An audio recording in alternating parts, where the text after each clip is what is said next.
And we're getting right into it right here. Derilz with Millia up against KBC rocking Zato. Mankind knew that they cannot change. Duel 1. Now, this matchup, we've seen it a lot. Both of these two characters, absolute mixed monsters. Zato early on, putting on his pressure with Eddie. We got some frog leaps going straight for the overhead. Now this is absolute lockdown pressure. See, he's going to drop that sword, keep Eddie going. Able to break out, goes for the close slash. Nice block from the cross up. Able to really follow up past that. Kind of in trouble here, already back to the corner. Yeah, but he's fighting his way out here, using a lot of Eddie mobility. He constantly is just sending Frog to the other side and tossing it, but it's not really catching Derilz here. Oh, so smart to know the Frog wasn't going to be fast enough. Trying to go for the disc mix up now. Yeah, low profile in that Frog too, and there's that TK Bad Moon. We're going to get the RC straight into a combo. Won't hit the wall, but we have in the corner. YRC get off, he whiffs the throw. That's so unfortunate. YRC does give you a few frames of advantage, but most of the time players are going to want to jump back. They're going to expect that throw coming. Okay, heavy disc, late cross up. Very nice mix up from Derilz. Just once again, good block on the empty low. Derilz, great stagger pressure. I love the way that was staggered out. Yeah, with the buff Lust Shaker, it works a lot better now to end some of those strings and pokes. Again, using that Frog on the other side, but this time he picks up, oh, wow, PRCs to pick up with the invite hell. Yeah, pushed it all the way to the corner, but now the close slash anti-air. Derilz back in control here. TK Bad Move, it ain't broke, don't fix it. Yeah, he goes ahead and for RRCs to keep that safe. Yeah, that's going to be a finish there for Derilz. Great showing on the Millia, and that last mix-up string was really just, I guess, showing off the strength of Millia. Never really had to mix anything else in. If they're going to fall for close slash Bad Moon, you can even just save your meter. It's worth just getting that knockdown and resetting the same situation, right? Zato doesn't have a lot to break out of that, so it's kind of okay to not fully cash out on the damage and just reset the situation. Oh yeah, of course. And Millia is a character that, I mean, it's really difficult to just react to her mix-up, especially when your character like Zato has weak defense, so it's really just hard guessing where she's going to go. Already the burst called out here from Krillin. Had to with the Frog getting anti-aired. And he gets the 2H, but isn't able to pick up off of it, and this is going to give Derilz the chance to turn back around. Double overhead, here we go, Oki. Another good follow-up. Gonna break the wall here with the super. Okay, very nice. Yeah, had just enough time to dash up and throw it out. Great awareness. This will lead to hard knockdown, which Millia loves. Run up close slash. Oh, here's some stagger pressure going on. Yeah, and had already built up the 50 meter there, so was going to be able to convert on that also. So still having the burst available. Krillin is in big trouble here. It's just been getting aggressed on it 99 seconds just like that, and then never having an answer back. Yeah, and Derilz is doing such an incredible job at getting out of the Zato pressure too. He needs to tighten it up a little bit more because he's just jumping out or going low, and here's the charge dust, gonna get overhead. Opts the burst, gets the burst and uses it right away. Yeah, spending that burst, certainly the right call. Oh, and doesn't even opt for the meaty disc there. Goes for the super, but doesn't go for the OTG hit, which probably would have killed, but that's okay. Lust Shaker is gonna go ahead and chip him out. Oh, and that's not what you want to see there as the Zato player. One thing that I wanted to note on that I'm glad it kind of ended like that was Krillin is not utilizing FD in, I think, the right places. I think a lot of the times against Millia, you need to be FDing specifically on the later parts of her strings. If you FD early on, a lot of the time she has enough mobility to be able to still close the gap there. But on the later parts of it, like you said, like the Lust Shaker, things like that, if you FD at the right times, you can force whiffs to get punishes. And Zato has such long buttons too, so it's perfect opportunities for him to get his pressure going. That run up throw into the gold burst. Okay, Krillin kind of calling his shot here, wants to stay alive, stay on his feet. I do really enjoy Krillin's usage of the invite hell into PRC. It's really interesting the way he utilizes it in combos and just in pressure here. Oh, whiff burst, that's not what you want to see, but we get the wall break. There it is. Going with the 2S into invite hell. Still positive bonus here, a great showing. Rose gets the knockdown. Heavy disc, not even close. Krillin does have full meter though, so he's probably gonna, oh, he might not even get the chance to YRC. Close slash 2 hits, is able to break the wall. BRC forward, both of them actually, and he jumps the throw. But he whiffs the J8. Looks for a pose, the Frog gets the anti-air, can't convert it. There we go. That was such a scrambly situation at the start when they both BRC to each other. Oh, able to block the cross-up, trying to jump out of her pressure. Her backdash close slash so strong for Millia, catching that exact situation. Yep, and HereticMAGICMAN is unsafe on block, but you normally don't see Millia's go for it without meter, but Derilz decided to let it rip. Fake this there to get the throw, try to go for the overhead. BRC tries to go for a mix, double overhead. Incredible defense here from Krillin, great with backdash. Oh, but the missed opportunity on the whiff throw. TK Badmoon is a little too far. And that spacing immediately turned this game around. We're gonna get a wall break with Eddie right on top. Follow-up is nice backdash attempt, but you can't escape. Oh, FD, yeah, just didn't really have the didn't have the meter to be able to survive that situation. Even if you're FDing correctly there, I think in the end, because Krillin has 50 meter to reset Eddie, I don't think you ever escape that corner without Chipp. I think it's a pure block string. Of course, yeah. Eddie's pressure is relentless. Even if he was able to block, like you said, it'd be completely chipped out. But the odds of him blocking so much pressure with like full meter, agreed, extremely difficult. The sad thing to see though from Derilz there was that entire game was lost on just a badly spaced TK Badmoon. Yes. Krillin was able to get the whiff punish and immediately carry it all the way across the other side of the screen to win. Okay, he's gonna burst the first mix-up again. And he bursts the cross-up, which allows him to get to corner positioning too. Yeah, I'm liking the defensive choices from Krillin have been so much better in these last two games. And it's leading off his Eddie strings with Frog a lot of the time now, and boy, is it working out. Yeah, and it looked like he was trying to pick up off the throw with Oppose there, but Oppose came out just a little too late in OTG. And there's been a couple, okay, the knockdown, empty low. Missed his opportunity, but still gets the reset on the double overhead. Oh, gets the cross up, you gotta block the other way. Oh, the RC doesn't hit, but that's okay. Runs up, gets the 2K for the round. And Derilz starting to get a little gun shy on mashing on these bad Eddie setups here. Krillin kind of scared him off of it with how well he played those situations, but still looking very good when the offense is in his favor. Getting the knockdown again, the wall still not broken, and forces a second burst. Yeah, we might want to see Derilz try to start baiting out some of these burst options because Krillin definitely likes to burst on Wake Up Disc. BRC, brought the Frog, blocked the burst but gets nothing off of it. And look at that, Derilz just micro-dashing to get underneath the Frog and changing sides now. And yeah, he does. Wow. It's these tiny little, these just almost fractions of movements that are starting to decide these rounds. That's huge showing. But Smuggles, not a slouch either with Geo.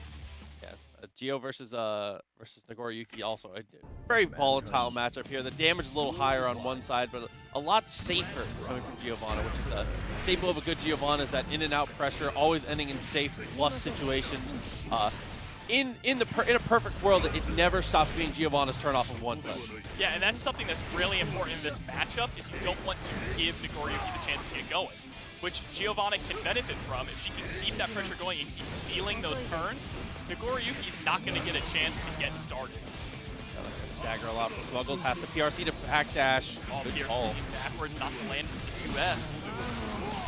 Burst. Okay, with the blood gauge where it's at, Apotheosis has to be very careful about what he chooses. Yeah, now it looks like he's trying to play that zoning game, keep Geo out. 5K 2D looking good from Geo. Smuggles trying to stagger out, goes for the RC. Yeah, it's good to remember that the roundhouse kick is not safe. That is something you have to RC or Geo loses her turn. Jumps for the 5H. The 5H call out just not it, and tries to go for the wake up button but mistimes it. I don't think he knew the OTG was going to make him stand up quick like that. Fukio back at the round start and a better backdash from Smuggles. Oh, here we go. We're getting some flip kick action.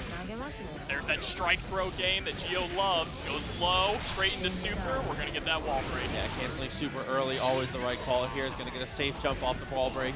And positive bonus on Geo is terrifying because not only does she get the bonus from having more meter, she also gets that bonus of just having more damage and defense alone from the positive bonus. Apotheosis here, not a lot of blood gauge left to be able to use. Goes for the PRC, looks for the bite. It does not work out. Smuggles was so ready with the backdash.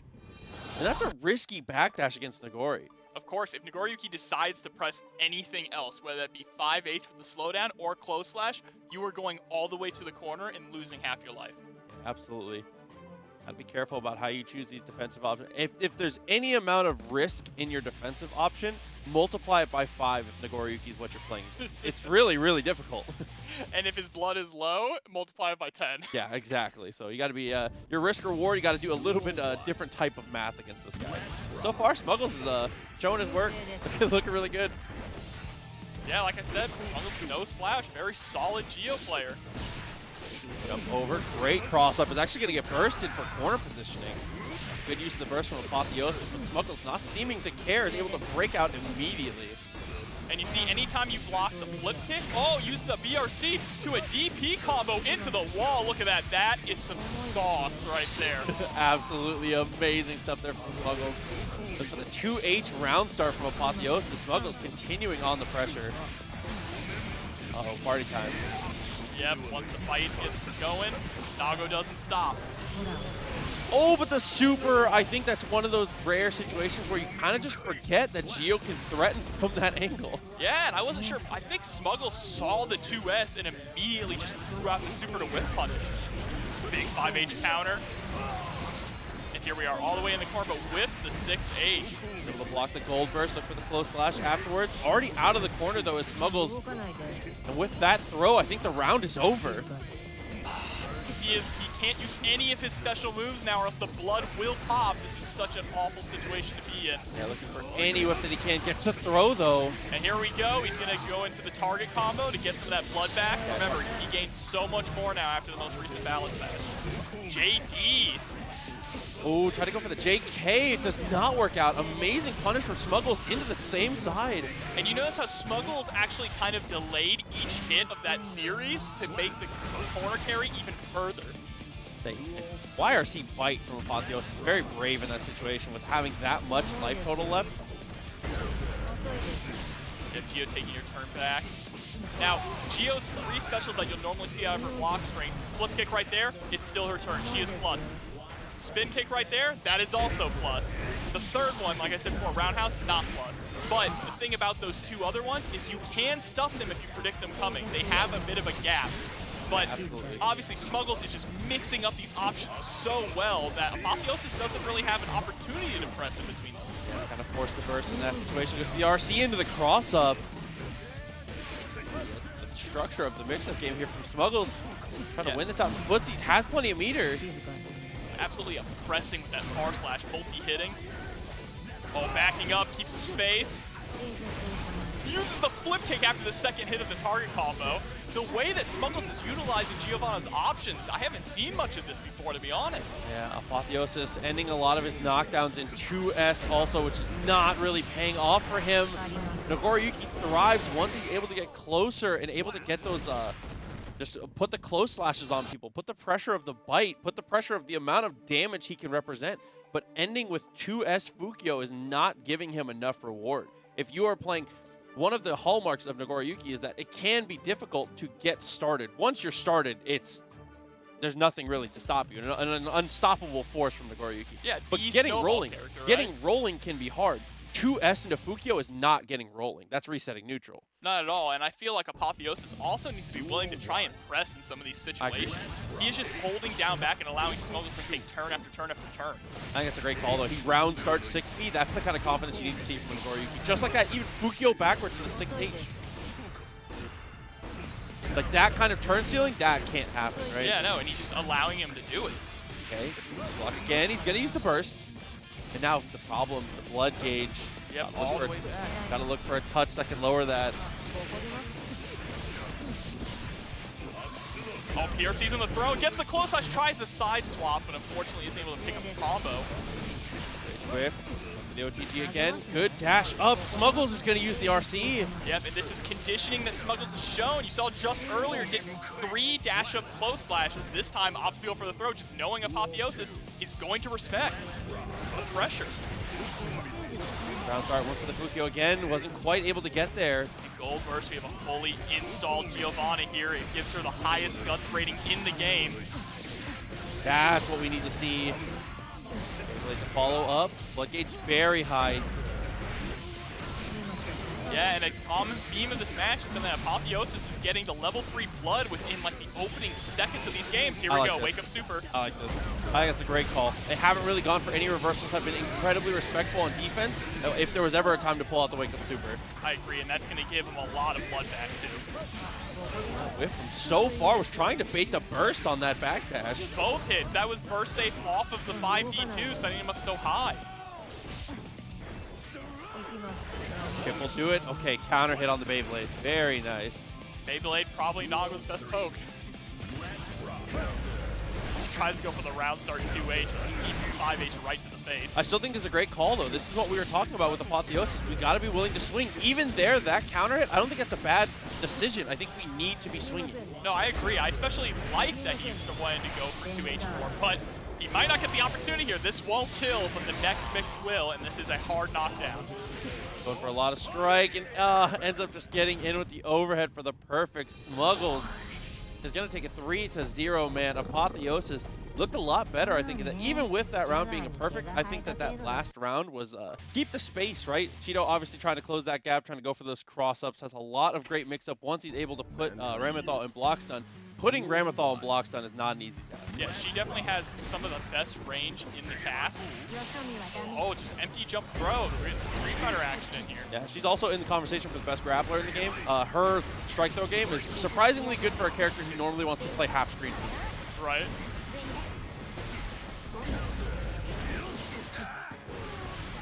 Oh, grabs the very first run through. There it is. Oh, we're going to get that hard knockdown. Runs through on the OTG.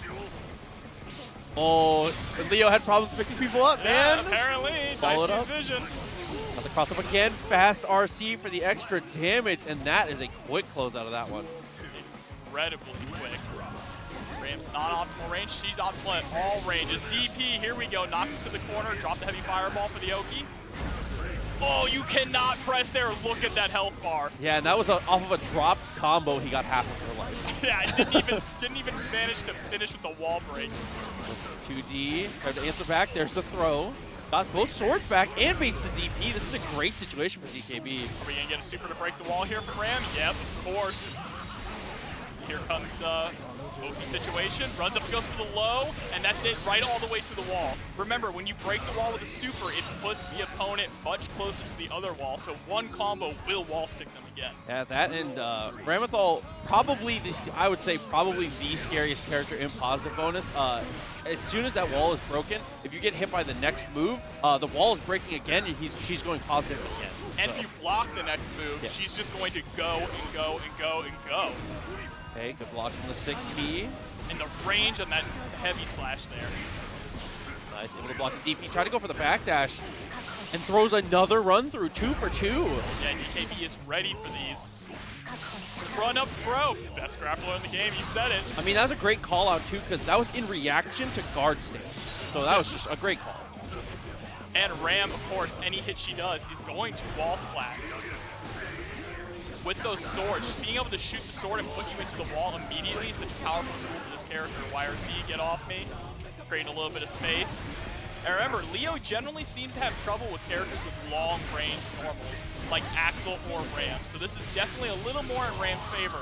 Oh, and there's the follow-up. It was looking all Chetoo in that first game, but DKB, 2 rounds in a row, is able to just run it down. And that really came down to the throw game from DKB. I think a lot of situations were won off of footsies, but in the end, DKB's game-winning situations both times came off of run-up throw. And grabbing the run-through throw. Exactly. To just say, no, you're not getting a turn at all. DKB was also doing a wonderful job at not getting hit by DPs. Yes. And Chetoo was DPing into the explosions in the corner. Exactly. So, yeah, you have to be really careful with those explosions in the corner. Ram with possibly the scariest corner pressure in the game, I would argue, for a lot of characters. I would say that is not a stretch in the slightest. Duel 1. Something she definitely carried over from Exerd, but it's a little bit different here. But we'll see if Chetoo can make those adjustments. Early burst from DKB is a good call. 2D into nothing. Hopefully he doesn't get scared off of the DP there. It has been getting baited quite often, but you still have to represent it. And there's another just run up throw, and we're in the corner now. Same situation. It's just off of a throw. Ramlethal pushes it through. Yeah, no fear. I mean, if it keeps working, keep doing it. And I like what DKB is doing is he's utilizing those pokes at mid-range so that Chetoo is expecting even more pokes, and then he just runs up and throws. And the greatest situation to come from this is Ramlethal, as a mid-dispenser, making the opponent scared of throws is the best thing you can do for your mix-up game. Because all of a sudden, all these mids that you're dispensing are suddenly a real threat. Yeah, honest mid-ram, right? The run-through is just not an option. Yeah. Grabbing on wake up too, blocking the DP, but he does have PRC, gonna get the air jabs, nothing off of it though. Cross up to actually avoid the guard stance. Oh, press is something. You have to be careful about those explosions. There we go. Run and super jump to get out of the explosions and take the corner back. Now this is a critical moment. I was gonna say you don't want Ram to get both of those swords back, but unfortunately she immediately did. Yeah, and again, it was just off that throw game. Try to go for the 6P, cancels his stance. PRC with a jump in after the PRC. I like that. Yeah, this is the exact position that Chetoo wants to be, creating a little bit of space, giving Ram just enough room to hang herself, and there it is with the punish. 6H to keep the pressure going. And DKB, I like that, was just holding FD, wasn't worried about the usage of meter, just wanted the space, and throws another run through. Yeah, I think DKB has thrown every single run through we've seen so far. YRC, get off me, doesn't want to hold any of that pressure. Okay, and it's going to opt to hold on to the burst there. Doesn't want to spend it in that situation, potentially lose the round. If he spends the burst and loses the round there, he's in a terrible situation. Had to burst there, that would have been massive damage off of a J8 counter hit. Immediately runs forward to just grab both swords, and we're not gonna get a wall break. Wants to hold on a little bit, has the meter now in case he wants to break with a super.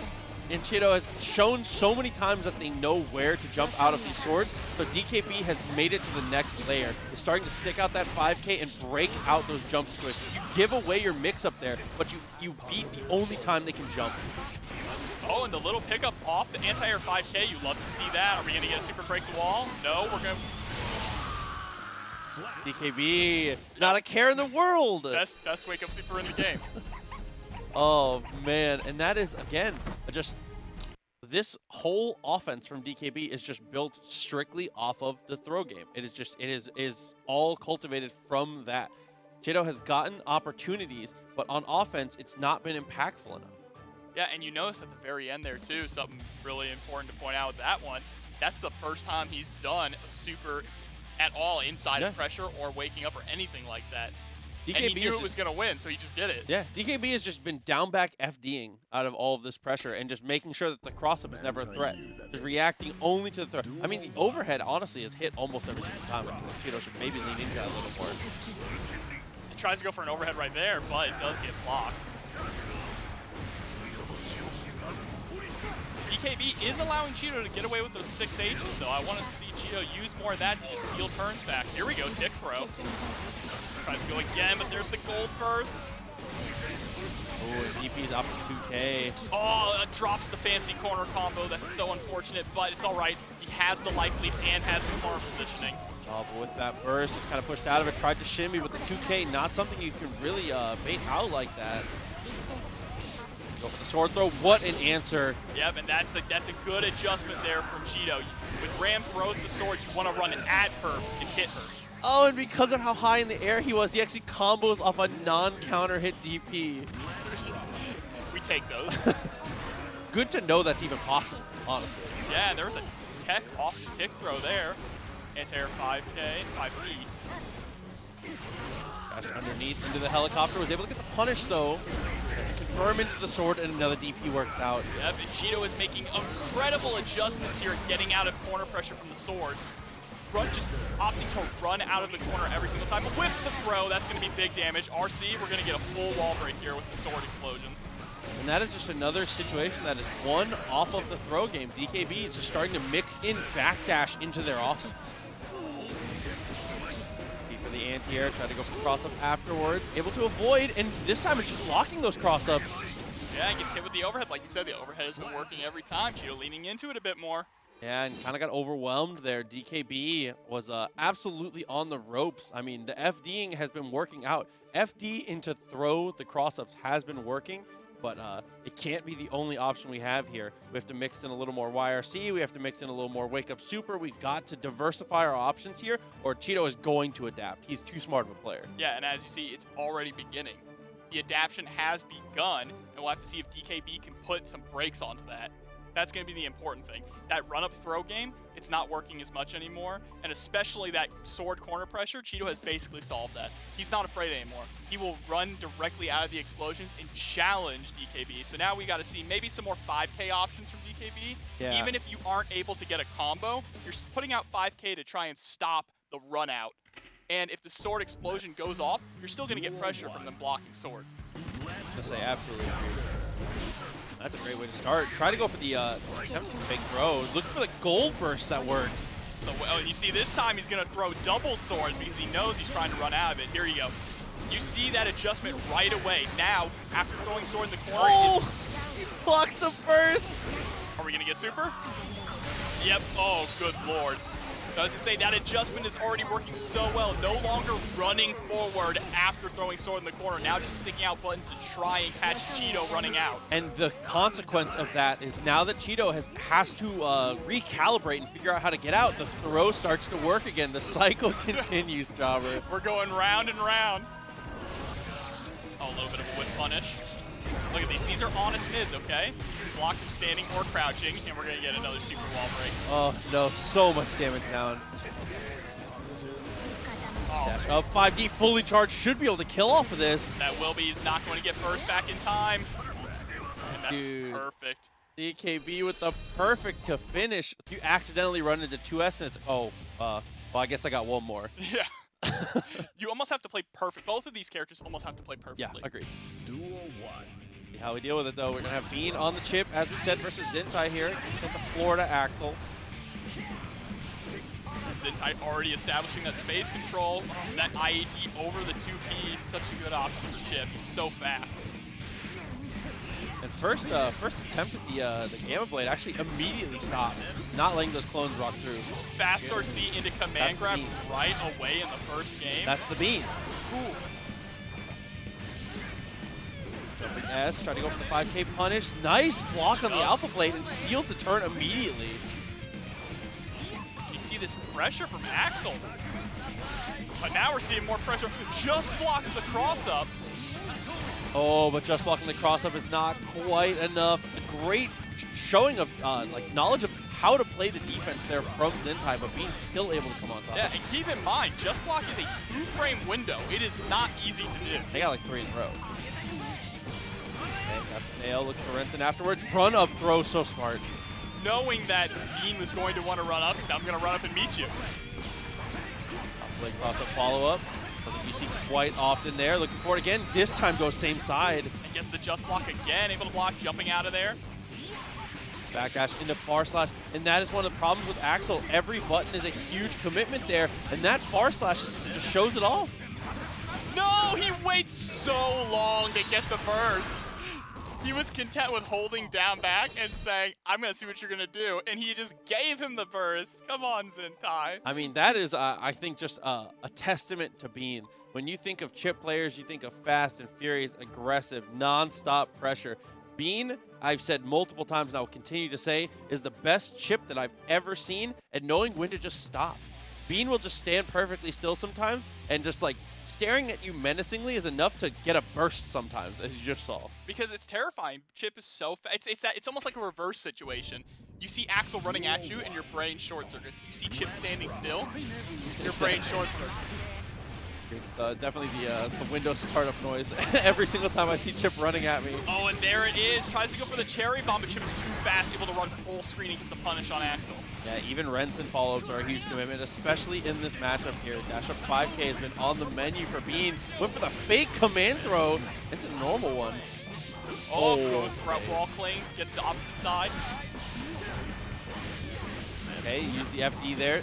Get extra range on that. I think he's able to block here. No, not quite. He got him just before he landed. Zintai looking at one more touch for Bean, though. Just the dash up gets underneath. Yeah, it looked like he clipped his landing frame. Okay, Alpha Blade breaking the wall is more than enough. And you're seeing why this is so difficult for Axel. Anything he puts out, Chipp can easily whiff punish. Like right there, just whiff punishes the up pull on the Renson.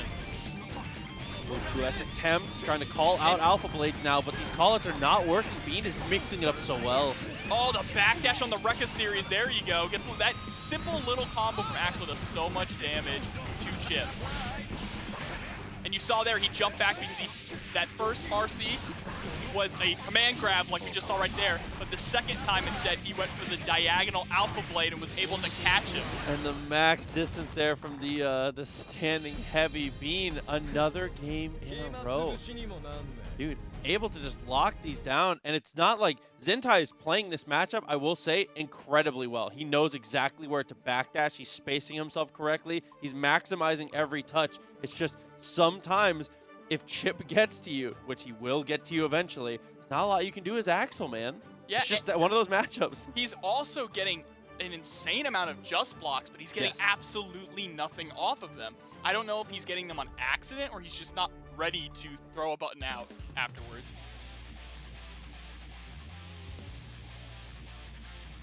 But we're going to go straight, and this is going to be an uphill climb from Zintai now. People say being down 2-1 is bad. Being down 2-0 is even worse. Yeah, I was going to say that, and especially in the matchup, like you said. Try to go for the run-up at round start. I like the adjustment so far, just on positioning from Zintai. Yep, and there's a burst to try and reset some neutral, not allow you to get that momentum on you.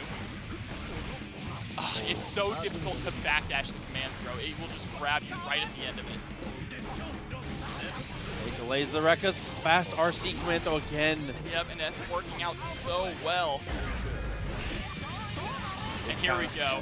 Axel Bomber, OTG with Renson. No, tries to go for the OTG with the 2H, but misses. Same side, good FD. Timing is able to go for the dash up 5A, do the 5K underneath the jump slash.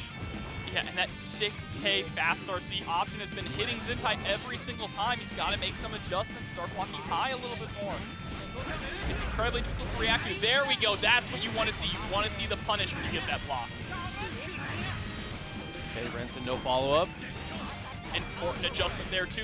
Against Chipp, it is really risky to go for any kind of Renson follow-up whatsoever. That character is just too fast and mobile.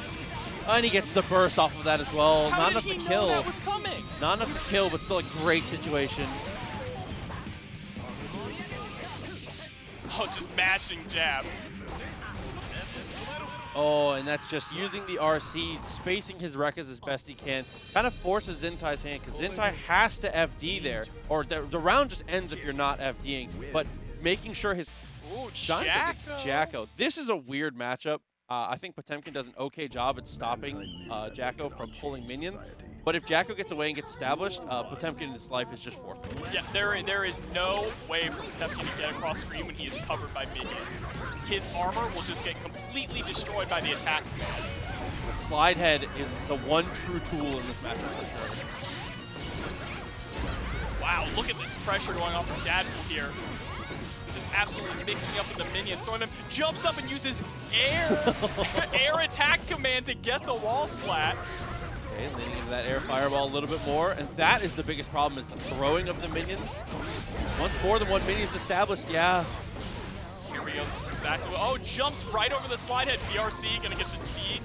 Yeah, was able to react to that with another 2D. Try to go for the slide head, but again, you can't do it on a thrown minion. If Jacko throws a minion, you cannot react to that with the slide head, because she can react to your slide head with attack command, and it will break it every time. Yeah, it has to be preemptive. She completely shuts down Potemkin's armor, and that's why this matchup seems so one-sided, like you're seeing right now. So you know how every Potemkin matchup goes. If he gets that one hit, if Potemkin's able to lock her down for just a second, the Garuda comes through.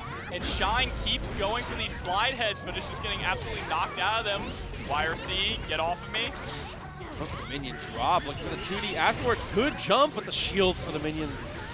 I like the idea. Tried to throw out the shield command and shield again to hit the hammer ball, but it didn't work. Block here because of the minion positioning. Try to go for the jump D. A little bit of a trade there.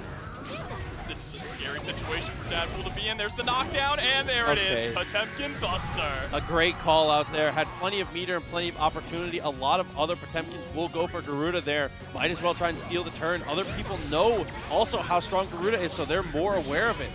Everybody wants to just hold block in those situations. Speaking of Garuda, there it is. Oh, you cannot RC that far away. Another Garuda. Another one. So much damage down, and that is how... No! Uh-oh. Puts the 5K. This is the opportunity. Dadpool actually going in, not playing that more zoner style game. No, this is the right way for sure. You have to pressure him out. Oh, no, but mistimes his opportunity and gets thrown for it. Oh, that was a great... I think that was a great call. I think Dadpool going in was the right thing. I think you're more likely to have Shine make an error trying to get like a desperation swing out with a 2P or something of that nature and continue your pressure. I think that Dadpool turning up the heat there was a good call. Yeah, unfortunately just left a little bit of a gap there and got thrown for it. Yeah, and that's Shine kind of showing off how the matchup goes. I mean, Jacko is winning. Jacko blocks Garuda. Jacko is losing. Yeah, Garuda is definitely breaking the Geneva Conventions. Yeah, absolutely. It's just not real. But it looks like we might get a character switch here. Maybe just taking a second to refigure things out a little bit. I do think, like I said, I do think that is a matchup that is harder for Potemkin. I think it's slightly Jacko favored. Yeah, so he's going to stick with the Jacko. I was about to say, I wouldn't like to see him change characters that early. It was pretty solid in the first game. You just got to make slight adjustments here. The adaptations were really fast too. Was falling for the slide head a couple times early on in the games, and then after the first round, really was never falling victim to that stuff again. I like the way he's utilizing throwing, going into attack man, and immediately running up and poking. But oh my god, this already almost dead. And we're not even 10 seconds in. Burst from that distance just does not work out. Tries to go for another Garuda to steal that turn. Okay, works out. And it kills. I thought you might just have one pixel of life left. But it is Potemkin we're talking about. Oh, with the 5P round start to catch the IAD. And that is optimal. Smart to know you can get that close slash afterwards. The micro step forward there is trying to threaten. That's a true block string at that point. Another Garuda. Oh, I think that was a pop buster attempt that gets blown out. Oh, gets the dust, but isn't able to get anything out of it, unfortunately. Oh, big counter hit in the air. We're going to get a full combo. Not if he tries to go for a reset, but gets thrown for it. I like the idea. Wanted to go for the reset, get one more mix-up, build up that meter, try to break the wall with the super, but Shine was just prepared for it. And that is the second time he has tried to go for a jump and mix-up, and Shine's just woken up and thrown him. Yeah, the jump-ins are just like, I don't know if he's swinging too high or anything of that nature. I mean, that is a big downfall of certain characters against Potemkin, is while it is a huge advantage to be against a larger target like Potemkin, it also makes you rethink some of your situations. If you hit him that high in the higher in the air you hit someone with your air normal, generally, the less safe you are as you land. So those throws get opened up way more. Absolutely. Duel 1. But we'll see. I mean, Shine has completely turned this around and started to dominate these matches. Flicks the air fireball. Now, Dadpool has pretty much done air fireball the majority of round starts here, so Shine was absolutely prepared for that. Slide head, hitting him with that. The counter hit, not able to get a conversion from that distance. Another Mega Fist held down back. He was probably expecting a burst there. Oh no, unfortunately the minion goes away right as he calls out the super. But the most important thing is he's able to get that minion gauge back up, so now look, 2 minions already spawned. Yeah, and there's the wall break, and now we're gonna get that positive bonus, build up some meter. But PRC into Potemkin Buster, and one more grab will do it. And there it is. Yeah, I mean, going in with the heavy slash there, that jump in pushes you so far away that Kara Pop Buster, by the time you've traveled the distance, they're able to get thrown. Kara Pop Buster, absolutely disgusting. Oh, going for Kara Mega Fist, actually. Our Hito rather is looking for the quick anti-air. He's trying to go for big reads now with Shine. And there are just minions all over the place here. Mega Fist over, but it was blocked. Yeah, remember Jacko cannot block while holding a minion, so she was trying to run for dear life. Oh, gets the full pickup. Oh, it tries to kick the minion, but it goes away right too soon. One quick thing to remember is that those minions do not last very long. And unfortunately, Dadpool is trying to hit the minions right as they vanish. It's happened a few times here. Great speed knuckle. Again, just that's a burst safe combo is the most important thing. And yeah, and able to get the kill. Dude, shine. I mean, and HereticMAGICMAN, we've seen his Eno before, incredibly strong.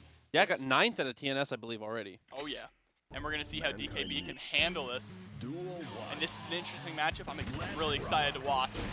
That's gonna come down to stroke and the answers to stroke, it feels like, for DKB here. Yeah, you see he tried to stroke underneath the sword throw there, but got caught by it. Oh no, just allowing Ram to steal these turns in the corner. Had to burst to get out. Got the knockdown here.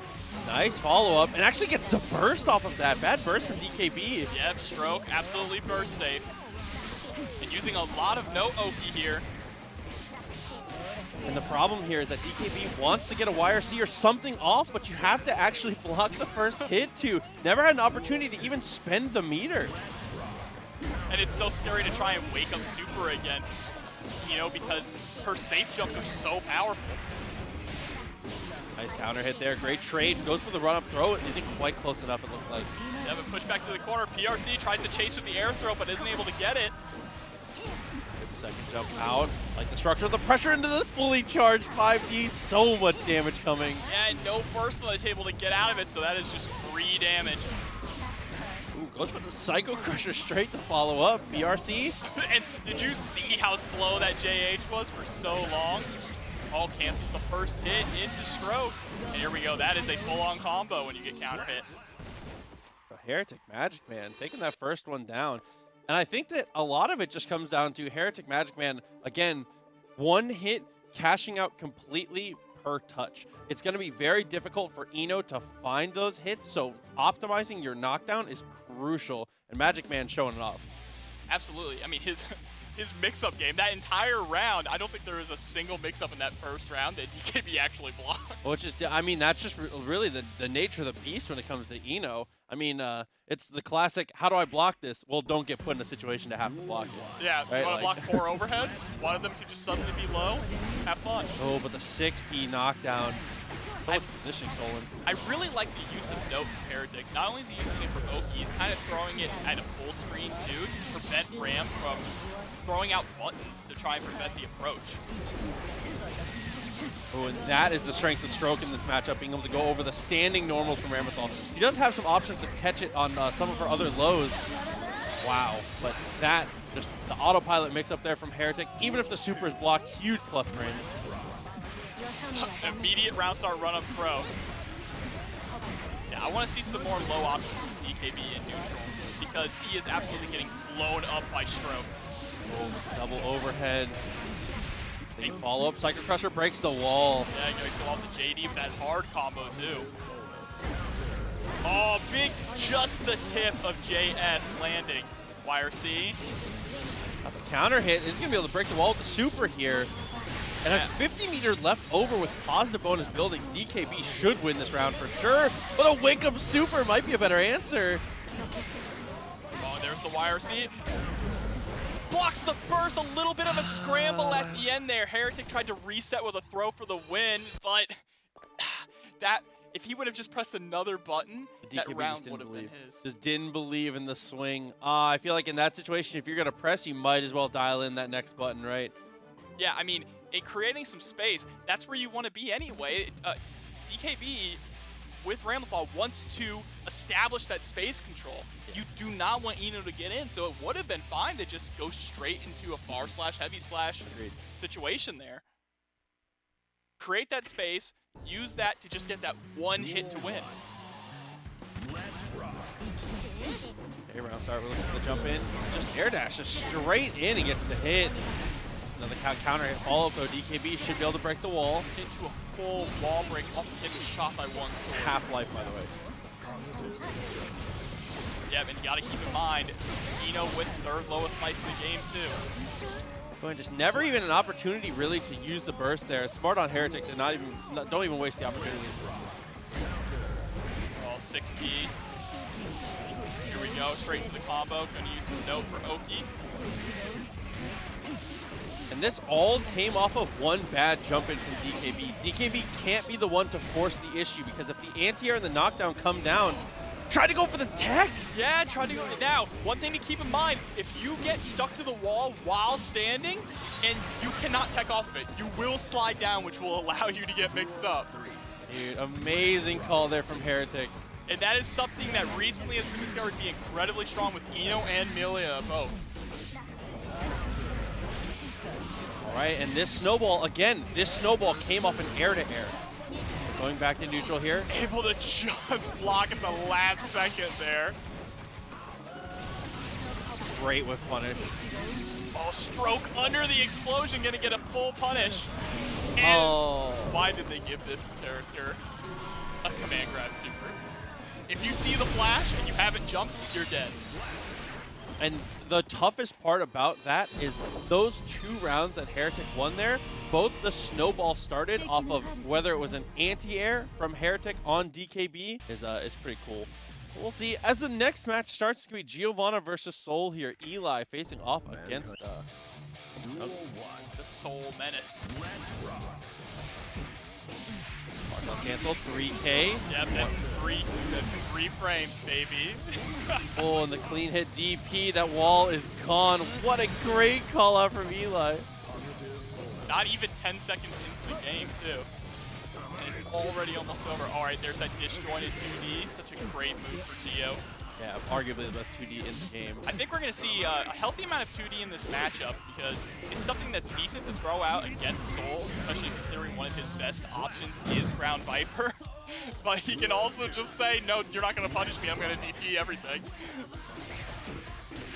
Far slash, again, 5K just to answer, using it almost just as an interrupt. Yeah, he's noticing that, I guess he probably watched last game, noticing Smuggles likes to delay those strings and just 5K to get out of it completely. Okay, not FDing the far slash there. Good backdash though. Oh, tries to go for the double cross up. All right, that is plus. 5K to extend the combo. Gets the full wall conversion all the way into a wall break. Smuggles is sick. Dash out close flash. Delaying again, punished in the same way. 5K again, ends up just with a 2D. If there's one thing to say about Curry, it's that this man is not afraid to press. Farsash connecting into the DP there from Giovanna. Smuggles, what a call out. Yeah, getting counter hit by that DP leaves you in the air for 10 years. It is so easy to confirm afterwards. Here we go, we're gonna get some flip kicks now. Good FD there from Eli. Find the space that he needs. And there we go, you're seeing some 2D there. Especially at this distance, Souls love to ground Viper full screen. Okay, good spacing on that. Eli tried to steal the turn back. What an air-to-air confirm. Gonna use Fafnir to get those massive plus frames. Nice again. Oh, but mistimed it, so actually the side switch. Yeah, and that trade not in either player's favor. Oh, PRC just a little too early there. Gonna get the burst this time though. Smuggles, depending on the touch, can do a lot of damage here. Maybe end the round. Goes for the PRC. And we're about to see that swag combo again there from Smuggles with the PRC into DP. Oh! Super. The one hit in the air was incredible. Yeah, just one hit of that series. FD follow-up, tries to go for the dash up. Oh, and the staggers from Eli. Honest mids. They're all mids, man. You can just block them. I think one of the most crucial parts of this matchup has really just come down to every character in the game.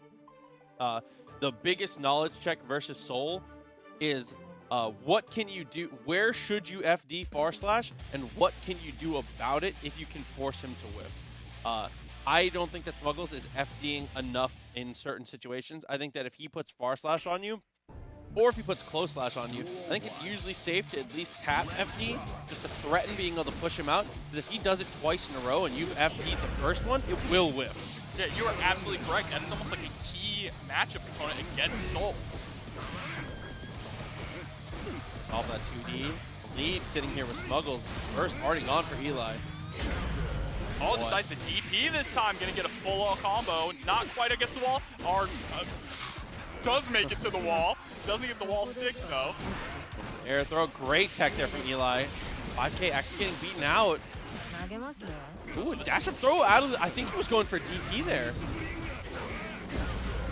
Oh, and gets hit with a counter hit. 5H counter hit, close slash. Oh, not able to pick up on the wall bounce. Probably wasn't expecting it to wall bounce from that far. And the YRC is blocked. Great call out there for Smuggles. I think that was a really unpredictable YRC from Eli also. YRCing in response to a YRC, I think is something that doesn't happen so often there. So. No, it's like seeing a burst in response to a burst. Oh, great on the air to air. Again, not close enough to the corner though. I like that, just trying to throw out a little poke after the gun flame. Make sure he's not trying to move forward. The bar slash gets punished for it. Oh, tried to go for a dash forward 2D and just got counter hit it right in the face. And on the Saggers, bar slash connecting, but wasn't able to convert into anything. Yeah. Nice block on the low. What you mentioned here, Smuggles is just not FDing in the right place. Gets the counter hit. Probably not a situation he's used to getting counter hit on. 5K, pretty much a do-it-all answer there in that situation. The normal throw. Look for the wild throw follow-up. Yeah, he would have built just enough meter after that wild throw to get the super, but this isn't quite going to be enough to kill. Gio does have half a bar left, though. Double dash, what'd you That do? was a 6P. Oh, no. Eli waking up with it, staying in this game. You just got to let him know sometimes. Gets counter hit by the roundhouse. He's going to put it to the core. 5K anti-air. Going to carry you all the way to the other corner now. Yeah, so get back to mid-screen. Hit again. No RC. We're going to get an RC off this wild throw, though. Oh, dude, Eli was so prepared to drop the combo there, was committed. He was like, I will not swing. He sold it, too. Landing where he landed made it look like he was still intending to confirm that. Yeah, incredibly smart stuff. I mean, it's great decision making too when you think about it. Even if he drops the combo, he has the corner positioning and the life lead. Yeah, and I mean, from Smuggles, as the old proverb, hold your burst but not for too long. I think that's a good call to go for the delayed burst there.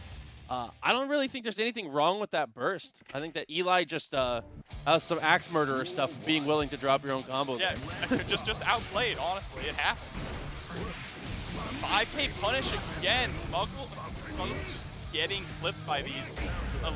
Curry is just so smart with his 5K placements. It's pretty awe-inspiring. Yeah, placing it in all the right places. There's a stagger that's going to work out, though. The 5K would have whiffed on that. Yeah, and you have to remember, when 5K does whiff, it has very long recovery, so it is a pretty risky button to press.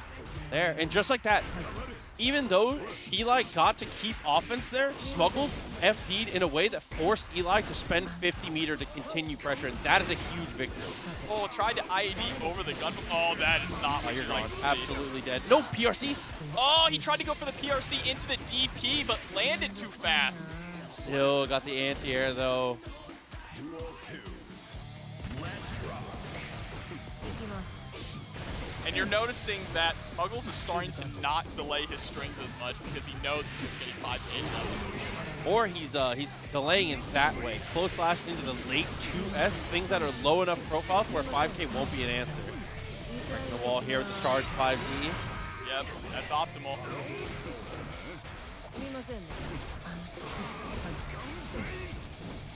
Backdash there. Ooh, 5K BRC. I like that, using the BRC to get in and just establish the pressure. Use of BRC is so incredibly important in this game, and Smuggles has such a very solid understanding of it. Just like that, able to get the just block afterwards, still throws the FD. Smuggles is still in this round. Duel 3. Let's rock. Oh, tries to go for the dash up DP after round start. That buff 2S from Soul paying off there. Another DP attempt to stuff. Did he just far slash Yes. through his DP? Yes, he did.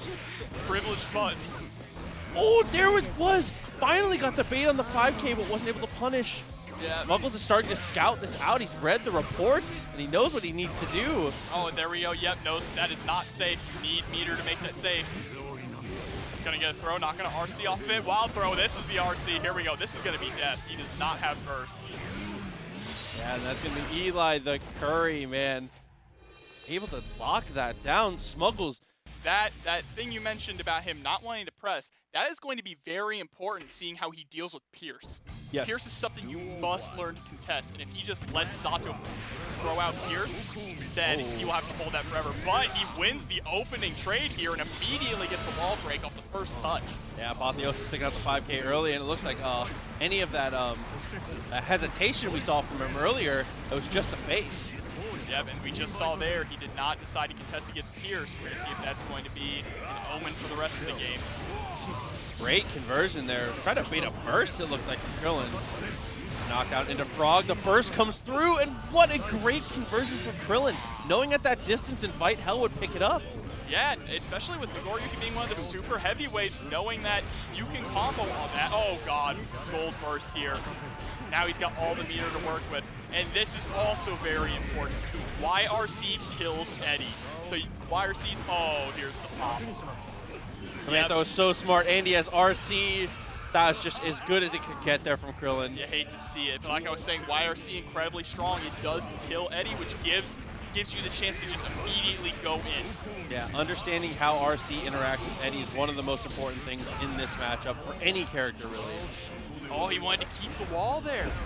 I like that we're starting to see players do that more. Not breaking the wall, wanting to keep a little bit of that pressure. Oh, and the use of Invite Hell in mid-screen as a poke here. He accidentally got a command grab. I don't think that's what he wanted. Floodgates here, you've got to watch out. Apotheosis is kind of in trouble, has no access to his special moves, isn't able to block the 5D. And 5D into Frog, classic. Krillin has burst back too. He's gonna get caught, he has 2S out there. Oh dude, BRC forward super? Now, everybody knows that BRC forward at round start is an incredibly aggressive, fun option to go for. 200 meter, you might as well just go for it. I respect that. Yeah, hey, it won him the round. What can you say? And there it is. There's the oppose into Drunkard Shade, and it's going to pay off really well. Look at this damage on Nago. Yeah, 50 meter already built up too. Is going to use that for a PRC. The YRC to answer, though. Apotheosis in control here. FD to push him out, and there's another pop. Yep, going to run up. This command throw lasts so long. Oh, he's got just a pixel left. It's not over. Running out of opportunities, goes for the burst. Any touch will do it here for either player. Oh, the trade. Smart, so smart from Krillin there. You've got to know that swinging there is a great option. Apotheosis is in a situation where he has to take a risk. Absolutely. It looked like he traded off of close slash too, which is incredibly unfortunate. Yeah, I mean, if Apotheosis lands that close slash and it comes out counter hit, the round is just over. Notice how one player, his life bar was so small you couldn't see it, and the other player was half life, and that was a one-touch. Yeah, it was not over. That is the Nagoriyuki special. He is the one-shot character. It is on the website. 5K round start has been working out so well for Apotheosis. Krillin and that adaptation early. Oh, the neutral jump in the throw. Goes afterwards. He's going to go for the burst. Pushes him away. Frog for the pressure, but he actually doesn't get the unsummon, so now he has to wait full timer on Eddie. And using the Beyblade to go over Invite Hell. Incredibly smart stuff. Another command throw. Yep, and that command throw does bring Eddie back. All right, I like it. Apotheosis is now starting to block those 5Ds a lot more. Krillin's going to have to change his mix-up. Got the bite, really opportune moment there. So when you see the FD, you can almost react to FD in that situation during their Fukio to see if the throw is going to work out. Oh, that's a good option too, throwing out the Gamma Blade clone. That thing will hit Eddie and kill him. It goes through every projectile in the game. Apotheosis has meter, and he has shown Wake Up Super twice now. And Fukio's forward just for the bite, just because. Yeah, just putting a little bit of a statement on there. The 5K counter hit. Aggressive afterwards. Good push away from Krillin. Krillin knows exactly where to 2P. He is stealing his turn back every chance he gets. Yeah, and the way he's using Pierce and Invite Hell is so incredibly powerful. Here we are. We're going to see a dust.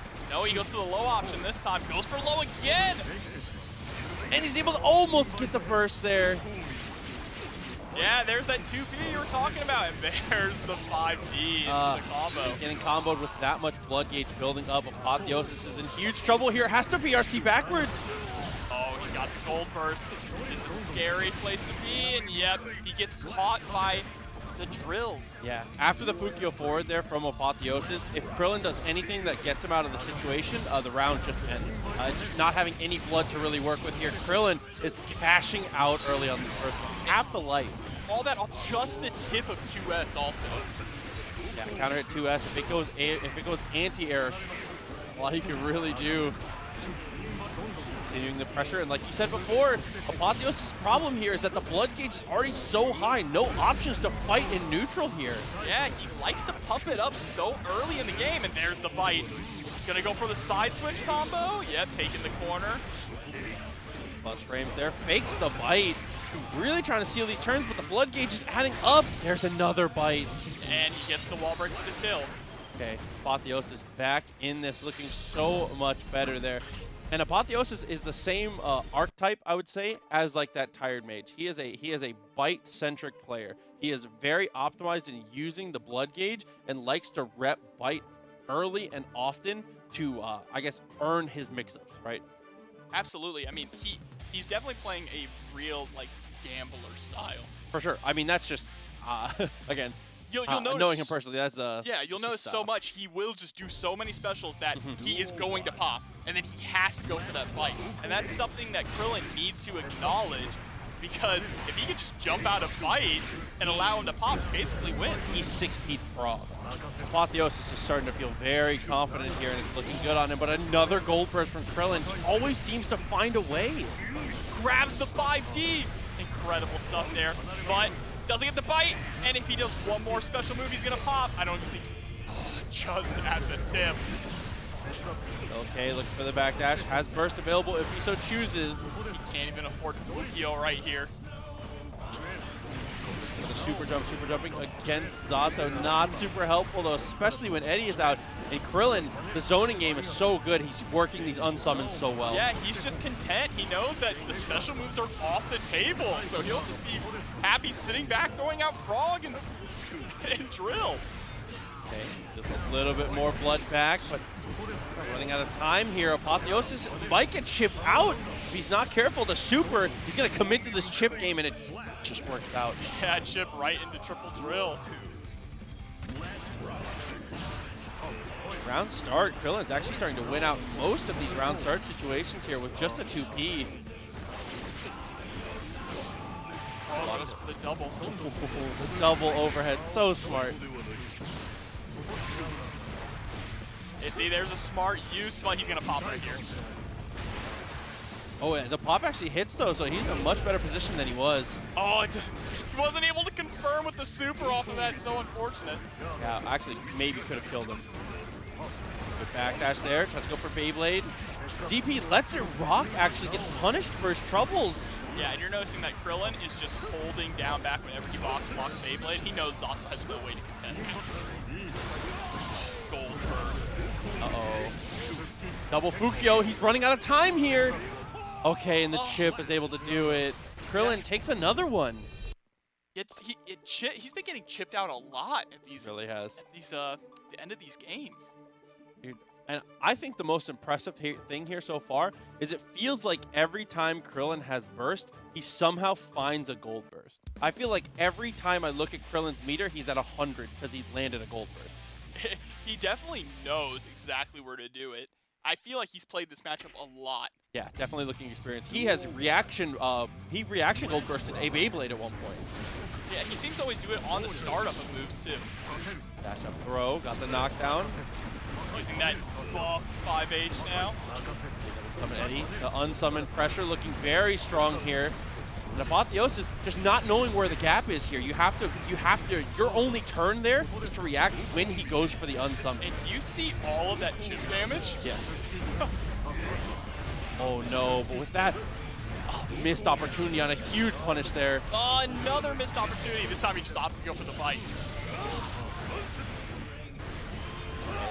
5K 6H gets another bite. Yep, so he can just keep throwing out these special moves. Now puts himself in the corner, but that's okay. Catches him in his jump frame, just lets the DP rip. Yeah, being able to cancel there, so smart. Apotheosis, yeah, looking for that 5K round start again. The oppose, give it a low profile the Frog.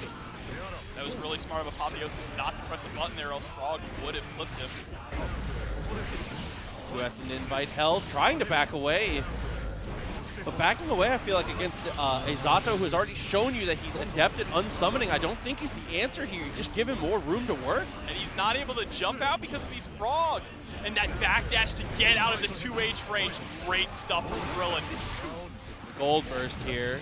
Able to convert that, has to go through the full auto combo there, needs the blood gauge back. Ball at the 6H. Yeah, wants to hold on, doesn't want to super. DRC forward.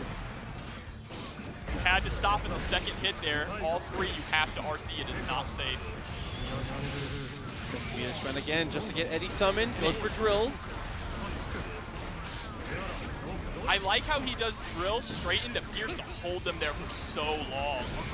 Oh, jumps over the two heads. Dude, the low crush, not something you see. It's not often you get to see that move do what it was born to do. Go forward for the close slash, could jump out. He is consistently jumping after that auto combo. And the side switch with the JD, there's the frog combo. Yeah, starting to mix in that JD mix-up is so difficult. Double overhead finally dealt with here for Apotheosis, but maybe a little too late, especially with the first baited. Yeah, you can burst frog, but it's not going to save you. Oh, counter hit 2S. The wire C out. Oh, he supers! Now that was a Hail Mary super right there. Not a lot of options left. You might as well go for it here. Chetoo go forward. Give him all his blood back too. Was trying to bait the burst there and waits. Another gold burst from Krillin, and then an air throw to end it. And RCs afterwards as well. Oh, Krillin, what a call out there. Good show on the meter spend. And Apotheosis versus Heretic, the HereticMAGICMAN. This is going to be top 8, actually. First matchup of top 8 here coming through. Here we go. And it's going to be Eno versus Potemkin. This is interesting. This is another case of Potemkin gets knocked down. That poor soul. He's too big to block all this. Yeah, this is a matchup that I do think is a little bit of a problem here for Potemkin. I know a lot of people have strong feelings on Eno that I've seen. Yeah, remember, Slidehead is not going to be a great option here with Eno's mobility. She leaves the ground whenever she dashes forward. But it doesn't seem like that's bothering Shines too much right now. Gets the backdash.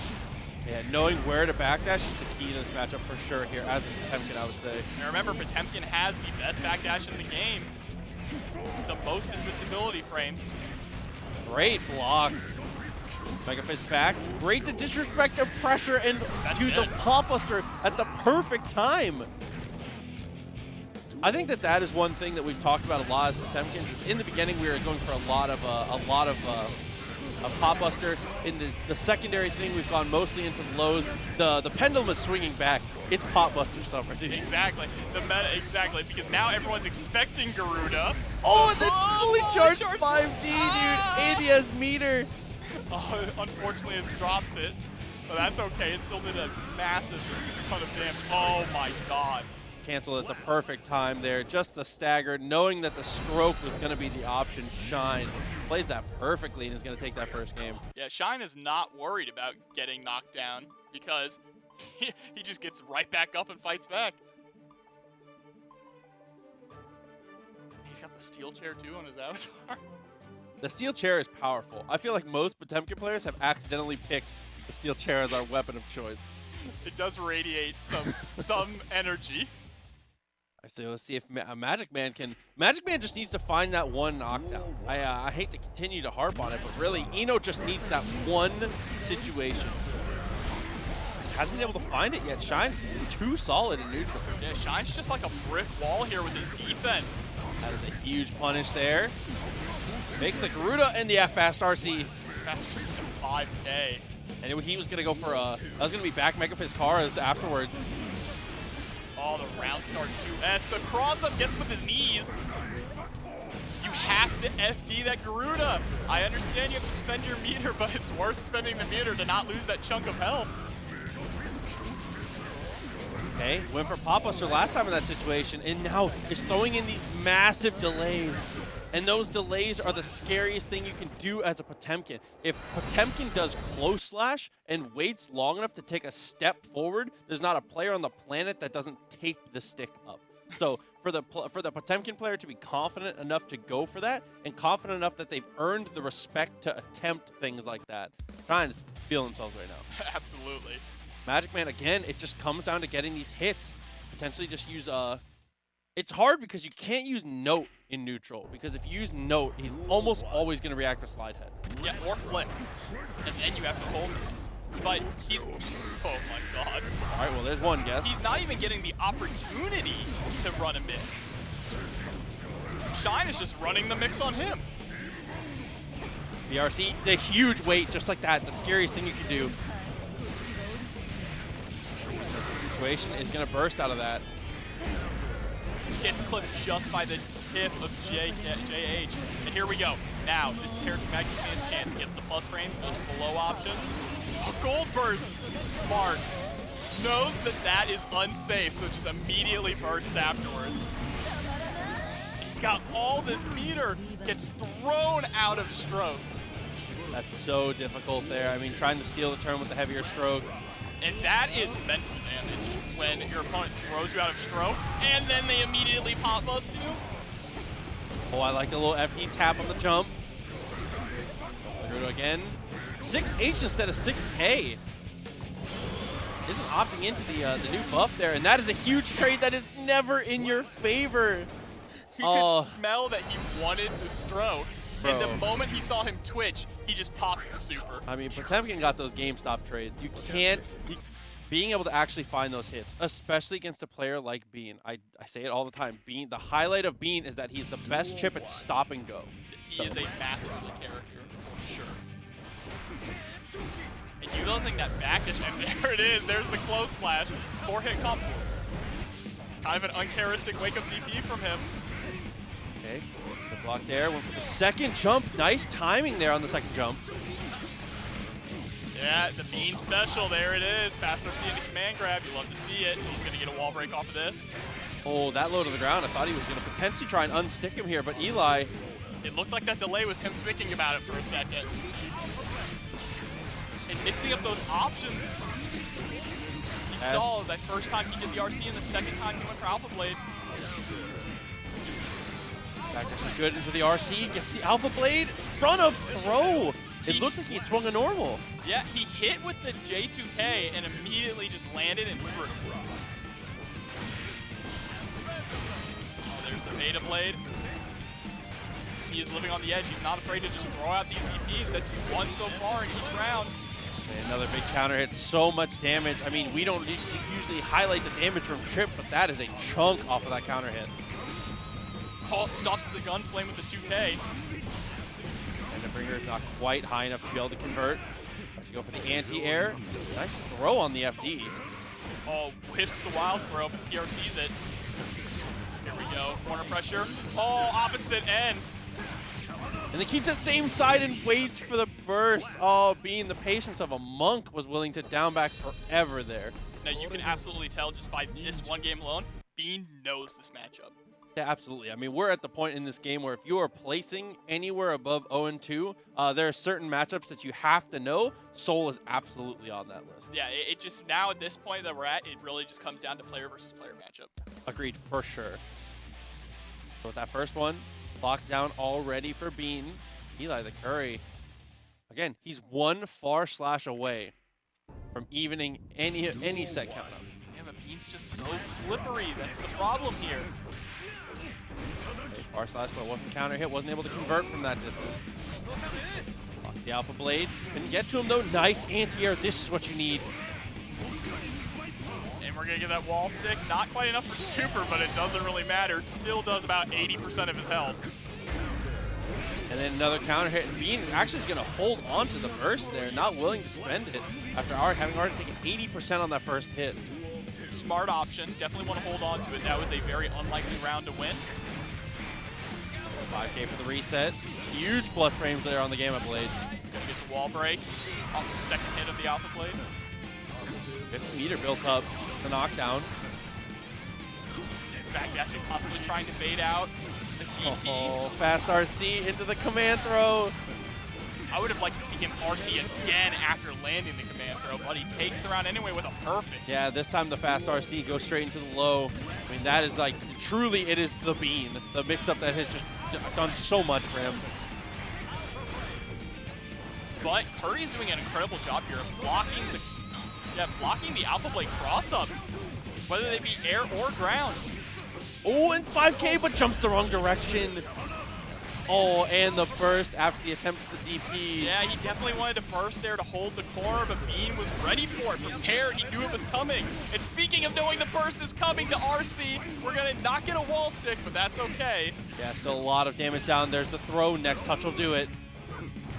FD's there from Bean, he's gonna go for the Alpha Blade just for positioning. Yeah, it doesn't matter if it's blocked, now he has the corner. And this, oh, isn't able to get the pick up against the command grab. That's gonna kill, there it is. Oh, and it's just enough damage. And it's one of those things that Bean does such a good job of mixing that in at the most unexpected places there. I mean, Eli on defense did so good at stopping all of the Rekkas. Never fell for the staggered lows. But finally, man, the command throw at the end be a little too tough to deal with. Yeah, I mean, I know it's said a lot, but you can only block for so long, especially against a character like Chipp. He is the high-speed ninja. Can Eli keep this up? Duel 1. Eli's been so close in so many of these games, had a couple good burst baits, a couple good counter hits. Has been in the conversation the whole time, but Bean has just been clutching up at the last moment over and over again. And just like that, the FD break to keep himself same side. It's crazy that depending on when he FDs is where that crosses up, by the way. Yeah, and all the time when these characters end up at mid-screen for any round start or wall break situation, they don't really go in. They both back up, showing each other such respect. Fast RC went for the overhead afterwards. Nice 5K. Doing a nice little chunk of damage there. Backdashing the 5H. Tries to go for a cross-up. Yeah, Bean's use of FD there, masterful. Oh, the 2H pickup! Wow, what a 2H, and then into the wild throw, Eli. No An RC. amazing turnaround there. They had plenty of meter to be able to cash out there too, but was saving it just for defensive options afterwards in case it didn't kill. Oh, speaking of plenty of meter, here it is. And like you said, a rare DP there from Bean, the Beta Blade, earning him a lot of respect. Yeah, does not want to be put in the corner there from the Viper. Same side. Takes up time again, tries to go for the Alpha Blade. And another follow-up comes through.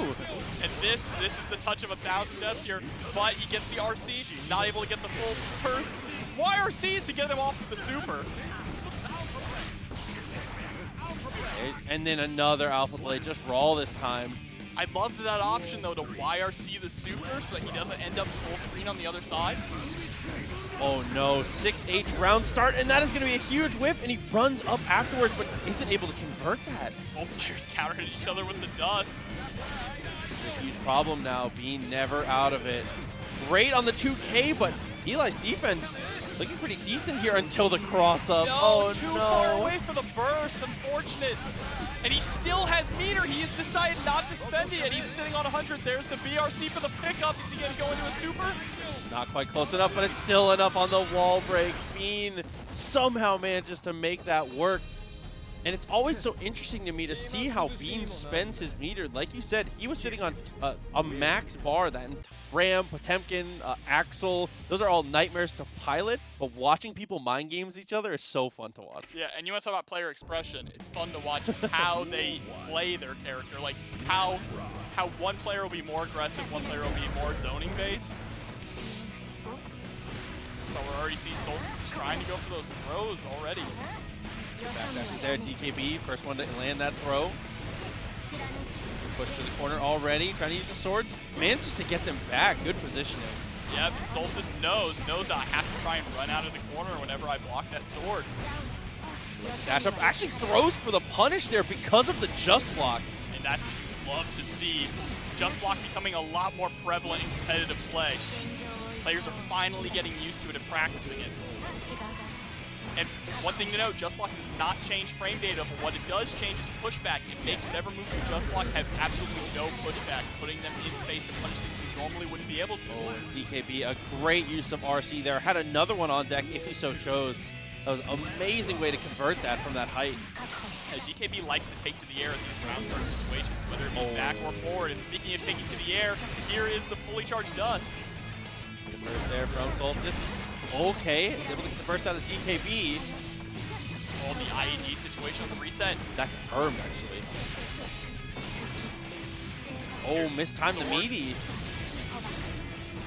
A couple mistimed meaties in a row. DKB back control of the corner. Plenty of meter. Wakes up with the super afterwards. Oh, imagine you spend 50 meter on YRC to try and get some breathing room, and the other person just spends 50 meter to say, I don't think it's your turn. Pain. To be completely honest, I don't really know if I want you to push you. Great call out there from DKB. I love to see that. You have to let them know early, too. We say this all the time. If you're going to go for big reversals, the earlier in the set, the better, so you can plant that seed. Yeah, and I think that seed is going to pay off. I think the next time that we see Solstice go for a YRC, he is going to be hesitant to You have press to think anything. about it. He's going to glance at the meter for sure. He's going to YRC, and it's going to flash before his eyes. We'll have to see as we continue on. DKB, a very strong first game. Round start 6B, trying to catch any bar slash options there. Starting on those mids, another great anti-air push to the corner. Burst just on pressure there from DKB. Yeah, he burst, but even though he burst, he still landed into the explosion of the sword and had to block it. That was a very interesting interaction there. Got the safe jump in. Yep, Should be enough to kill here. Super? Yep. Great call out there. Solstice taking the first round very convincingly. That was mostly just off of a Retta backdash with a throw, and that kind of snowballed the round out of control.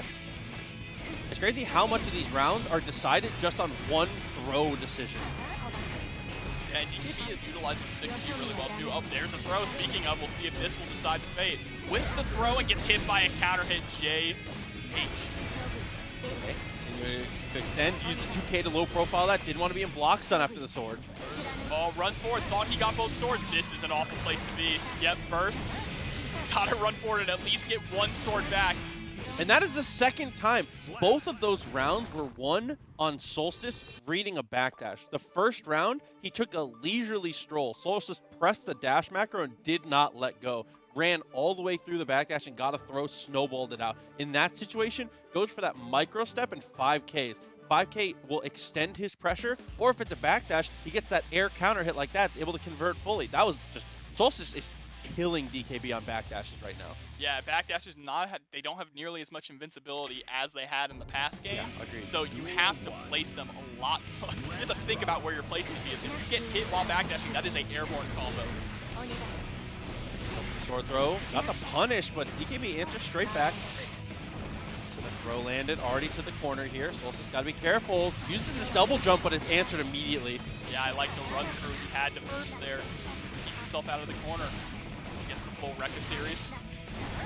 Ooh, 5K. Go for anything. Nice push to the corner. Solstice gonna try to press the advantage fully here.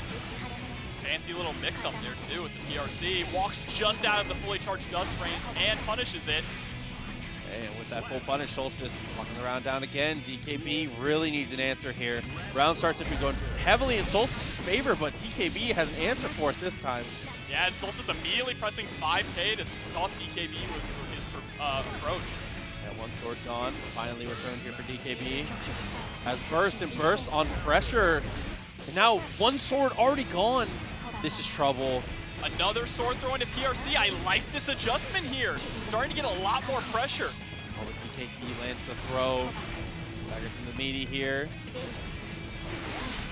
More throws, and there. Yep, there's the throw. We're gonna get another one. No, runs up and tries to press buttons. There's the throw. PRC. Able to escape with the instant air dash. Takes it out from far. I like the staggers, trying to steal more turns here as DKB. And I think this greedy pay is playing off right now. Gets the burst out of Solstice again. Yeah, pressing that 5K after throwing sword, such a good option for Ram. The sword hits, 5K explosion. It's incredibly tight. There's no way to escape that. DKB really won that round just on being greedier in those pressure strings. I want to see more of that for sure. Throw from Solstice. Again, gets the empty low. picks up off the Rekka. Had to burst there. That would have been a wall break. Off the counter, the rest of your life bar. What happened? Oh, calls the sword back so it doesn't explode to get the full super. Incredibly smart there. Okay, saved up off of that. Good FD. Oh, throw PRC. DKB's FD is not enough. He baits the throw out. Solstice. The structure of that pressure was incredible. Yeah, utilizing that short air IED backwards with the far reach of JS to bait out the throw and punish it. And really, a lot of that just came down to, like you said, Solstice gets that whole ending string off of a safe jump from breaking the wall with super. That super only comes through because Solstice has the presence of mind to recall the sword with the laser super. It's less damage, but make sure he gets the wall break. 2-1. Oh, okay. Ramlethal hive mind there, 6P round start.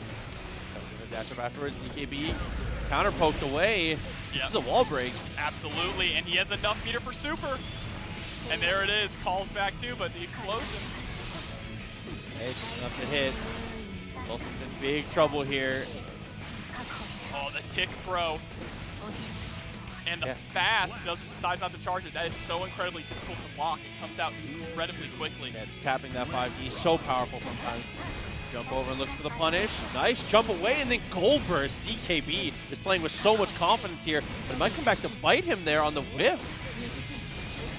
Oh, and he's going to RC, pick it up with just the tip of it, not able to pick the side switch combo. That's all right. He does get under to take the corner. Yeah, still looking good. Dashes forward, PRC, nice counter hit. It has to burst there for sure. Yeah, tries to jump out, but gets caught by the sword and gets caught by that explosion. No confirm off of it.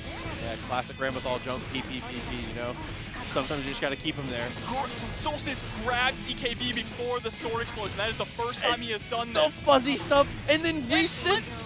Oh, okay, so much sick stuff in a row there from Solstice. Goes for the big sword swings, tries to go for his own fast 5D, but gets the 6P to take the round. Holy moly. There was so much Ram Tech stuffed into that one round, I don't even know what to tell you. 5P anti-air, this is all off of 5P anti-air. Already pressed to the corner, forced to burst. Yeah, and DKB does not want to let Solstice get the early lead. Solstice just needs to take this round to take the game. There's the throw. Fully charged dust, but nothing. Yeah, good block. The wall at 50 meter available here. PRC forward. He's able to get the hit. This is going to break the wall for sure. Luckily, he does not have super, so DKB still has an opportunity. He is sitting on 50 bar. Oh, and 5P to answer the attempt at the throw. It looked like Solstice. So it's very wonderful to hear something praise like that from him. Okay, but we shall see if Solstice can continue the momentum or if EliTheCurry can land that dreaded far slash, the nightmare of a button that we've talked about since day one in this game. The neutralizer. Hey, it's neutral all right. It's a 2K2D, able to avoid. Good just block. All right, so Eli early on is repping just block, so Solstice needs to be careful about the block string. And his FD breaking is immaculate right here. Oh, 5K just get off, gets the Rekka, picks up afterwards. This is going to be a full wall break combo. Opts to hold on to the meter. Smart choice. Soul pressure is crazy. It's good to use that meter for defense. Oh. Nice 6P there. Yeah, always finding the right places for it. PRC afterwards. There's the YRC in return. Gets the knockdown. What can he do here as Eli gets the counter hit, forces the burst. A counter hit of his own. How many times do you see that move counter hit? Incredible. Doesn't even have to break the wall and gets the kill. The Solstice answers back. The 5K round start. Swinging round start against Soul requires an amount of bravery that is hard to put into words. Good call out though, and Solstice is winning out on so much of the strike throw game. It actually gets the burst out of Eli just on pressure. Yeah, and the gold burst too, which hits. So now he's sitting on a full stick of butter here. The 5K. Oh, goes for the low. Nice block on the flow. ERC tries to go for the air throw, but gets clipped. Oh, that would have been a sick pickup. Unfortunately, he doesn't get it. And we're going all the way to the other coast now. Gunflame could punish there, but can't follow up. Looks for it again, but gets whiff punish. Solstice is killing with 5K right now. Yeah, I like how Solstice, when he whiffs Far Slash, he immediately 6Ps. He says, I know you want to try and run in and punish, so I'm going to 6P to get whatever button you throw out. So maybe we need to start seeing Eli throw out some 6Ss to punish those moves. Yeah, I mean, 6S would be good. Potentially just back off and let Solstice whiff too. I mean, if you can take like a micro step forward, sometimes you can bait the button to come out. If Solstice gets very comfortable swinging 5K and you can get comfortable with counter hitting it with Far Slash, counter hit Far Slash into Viper, they burst or they're dead. Absolutely. I mean, you get hit by anything countered by Solstice. Throw there, got the first throw, but Eli back on his feet. Good just block there, but Solstice actually kind of abuses him for the just block. OTG with the 2S into sword throw. Oh! Fast RC's the Rekka series to get the blue beat combo. Okay, got another counter hit, and that's going to be a burst. Oh, and again, Solstice no one has been able to effectively backdash against Solstice. Ram is such a terrifying character to backdash against. One wrong backdash and you can eat a sword all the way into the corner. There's the counter hit, just goes to the Far Slash again. Doesn't want to convert for the damage, would rather just get the corner carry. Yeah, burst, want to get out of the corner here. Woke up with FD. Scary proposition against Ram, who is so strong as a grappler herself. Look at the damage on that 5K clean hit DP combo. Then they went for fake gunflame. Air to air, converted fully. EliTheCurry evening it up on rounds here. Round start, counter hit, Far Slash, that's what you love to see as a Soul player. Grabs the Fafnir. We talk about it all the time, the amount of confidence you need to have in yourself and your neutral to be able to go for situations like that. Throwing Fafnir, the reward is not worth it, but the mental damage. Mental damage is a legitimate strategy, and just using that Far Slash to inch himself forward. Able to get the burst out. Solstice looking for anything here, needs a couple hits in a row. EliTheCurry, a single touch will do it. Yeah, running up and throwing out that 6B to try and catch anything Soul sticks out. Ooh, I like the backdash attempt. There's the BRC. Can't 6P it. It gets the confirm. Oh no. Lets it drop and gets the throw. Resets again. There's a burst here. EliTheCurry has 50 meter and a burst. Plenty of resources. BRC's forward. It gets the air to air. What a call out. We've seen that so many times, that BRC forward at those situations. It is such a powerful tool. You get to just react to whatever your opponent tries to do. I see the chat happily talking about Marvel ratio. I'll answer any ratio question you guys want in between games, I promise. I would love to talk about Marvel ratio with you guys. This is the Marvel expert. I would love to talk about Marvel ratio with you guys. Virgil's banned. Yes. So it's 1-1 here. Curry looking much better in that game, getting the whiff punishes he needed, converting into the damage, just kind of scared Solstice off the 5K in that round. One game is all it took to turn around and scare him off the 5K. Absolutely. I mean, we've seen Curry just utilize Soul's options to make the players he's been playing against afraid of their own options. And being able to lock down your opponent's options as Soul and just let them allow you to run that pressure on them is so key to winning with them. Oh, another air-to-air. All of Eli's damage is coming off of these air-to-air situations. Just jumping K has been the name of the game here. That's not normally the K button we talk about here from Soul. Oh, and that was so smart to use the PRC drift forward to just push him enough with the sword into the corner where he had to block the explosion. Okay, Banditbringer. He pushed Far Slash after Banditbringer. Confidence there. I mean, Eli, like you said, Eli is afraid to press now because he's been counter-hit so many times. Or sorry, Solstice is afraid to press. Okay, he's going to spend the burst there. Oh, it actually gets the burst out of Solstice, so... Okay. A big win there from Solstice, but Curry, for a losing round, that's about as good as it could get there, getting the burst from your opponent late. I do have to say, Solstice's use of the double sword slam is probably the most I've ever seen a Ram do it, and it's very impressive. Yeah, it's effective as hell, for sure. Oh, he messes up his safe jump and gets DP through his troubles. For 6S, backdashes this time, PRC forward. Yep, get that full push, and has to block the explosion. Great stuff there. Actually doesn't have either sword right now. He's about to get it back. He has one and gets wild thrown into the second one. Had RC there for the wild throw if he so chose, but didn't want to. Hopefully doesn't bite him, holding on to that RC. He just needs one touch, can't get too greedy. Alright, Soul doesn't have the meter. Oh, but the throw does so much damage with just a little bit of risk gauge built up. Yep, and that JH got its hitbox nerfed. Okay, up there. I love the backdash, and there's the success you were talking about. Yep, to punish that whiff. Okay, delays. Trying to go for whiff punishes again here. The 5K works out this time for Solstice. A knockdown. Oh, 2H to follow up? Yep, full combo, super.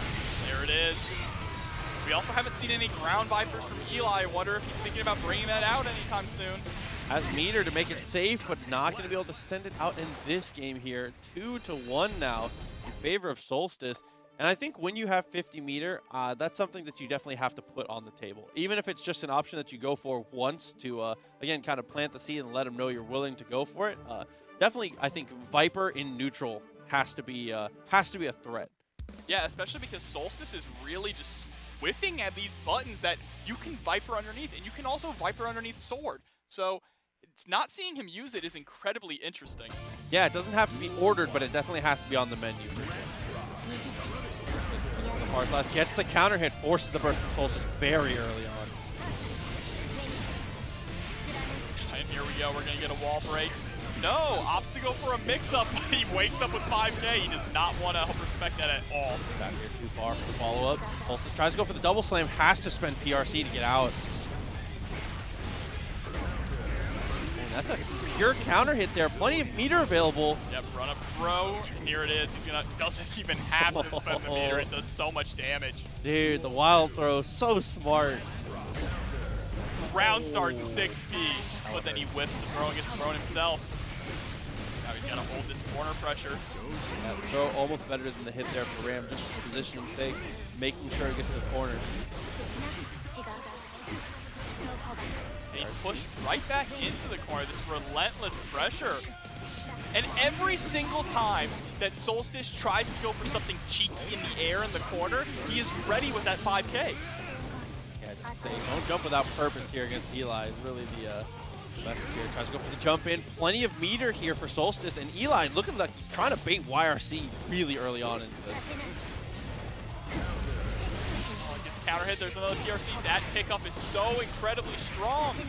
Trying to go for the 5K that time, was able to avoid. BRC. Oh, the patience there from Solstice. Oh yeah, and dash up throw. I mean, that comes down to you have to FD to keep yourself safe from getting chipped out, but that leaves you super vulnerable to throw there. The Solstice is on set point now. Yeah, and remember, when the opponent sees FD, that is basically a big target to say, I'm blocking, grab me. Dash up with the 5K, good low profile. Solstice is willing to down back. Ooh, dash up low, starting to mix in some tricky stuff. PRC, opts not to jump into the air. That's a smart thing. When people see you PRC while they're in the air, they will try to get away from you. I mean, going for the throw is pretty much a normal situation. Okay, converts that. Viper does not work out, no punish though. For whatever he can, Eli really needs to take this to the game 5. There's another hit. Is this enough to kill is the question. He has super, here we go. I don't think it will be. This super does a little bit less damage. Okay. Wake up super. Not enough to kill? Not enough to kill. And he has burst. There it is, the gold burst. Oh, and it's straight through with the follow-up. I mean, the run-up throw attempt from Eli there in general is just, and that's the unspoken. Yeah, they got to fix the lobbies too. Oh, of course. But here we go. It's going to be Eno facing off against Leo here in this matchup. We have the king of having a hard time getting in versus the mix-up witch. Duel 1. Early on, the pace is going to be fast and furious. It's going to be a lot of waddling back and forth between these two, and then suddenly action is coming. You know That's what we call footsies. Oh, the overhead right away. Yep, has to burst that. Eno cannot afford to take that kind of damage. And there's the burst save route with the stroke. A nice block there. Oh, and using the FD. A great call from Chetoo, but it doesn't work out fully. All the patience there, waiting to see if that Chetoo would DP. There's the run through and the dash super, that's going to be a death. Dude, so much damage down on just that connection. Again, I mean, it's going to have to be more of the same here from Heretic. We cannot take these risks to get counter hit.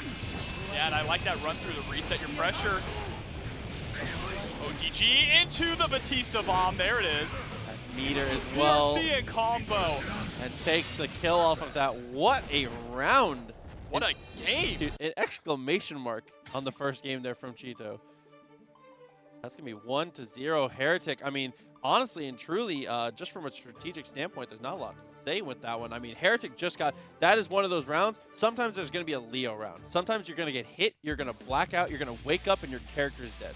I mean, that's just like, Leo got the hit, pushed the advantage hard one time, and there wasn't a lot of choices you could make to really get out of that. Yeah, unfortunately, he wasn't able to really answer. He wasn't able to answer run through, and that's something you need to answer right away against Leo. You need to let him know that's not an option. Yeah, that one reset sealed the deal. Speaking of little resets, nice little side switch. Oh, tried to stroke underneath the heavy fireball, but just wasn't able to get it. Counter hit there on that stroke. Able to press the advantage. Fakes the overhead a couple times, then falls to a stroke. There's the DP from Chetoo. He's not afraid. Big counter hit here. This should be a lot of damage. Oh, isn't able to pick it up. Okay, though, converts afterwards. Has the super if he so chooses, and he does. Great to get it there. Yeah, just wants to guarantee that that will kill. Remember, meter does not carry over to the next round, so you always want to spend it if it is going to take the round. Stroke. Oh, DP, big damage coming through. Yeah, and that might be a fatal mistake for Chetoo here. Oh, trade, not in either character's favor. Gets poked while trying to go for the startup of stroke there. Yeah, mistiming the stroke there, not being able to get under the fireball is huge, and this super, it actually does connect with her. He tried to jump forward at the last second, thinking he could jump over and just got clipped. Yeah, and just hitting the feet is enough. Doesn't really matter where it hits, he's still going through the wall. And there's the burst save option again. Now, that is burst safe because stroke goes so low that it will low profile burst. And he fakes the throw. The structure of that mix-up there from Heretic was incredible. That little stagger step was the best sell of a throw I think I've seen all night today. Tried to go for the OTG, but unfortunately didn't get it. And now he's going to be put into the blunder. 2 run-throughs in a row, another crossover. Are we going to see a super here? He has the meter. No, he wants to save it. Spends all his meter to just escape. We're playing guilty here. Dude, the RC is so much back and forth. Off the trade! Clash. Oh, tries to go for the JH. Blocks the overhead this time. Oh no, this is going to be it. He's going to build up the meter just in time. But he doesn't even need it. Oh, man. And that is just the most guilty gear possible interaction. BRC to cancel, PRC to get a look at the mix-up, BRC to reposition. That's strong like, that double is YRC energy and exert. So sick. Double YRC is my jam. When you're neutral and you just go boom, boom. Yeah, listen, the man. meter.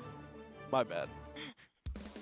Yeah, just that's my favorite way to get to see people spend the meter. I mean, the damage is cool, the extensions are cool. I love seeing the repositions. That is always my most, the most effective and coolest use of meter in this game to me, is people taking risks, knowing that it's not actually a risk as long as they have the good reaction time for it. And speaking of risk, that risk gauge is building up now with all these blocks. He can't keep blocking these axe kicks.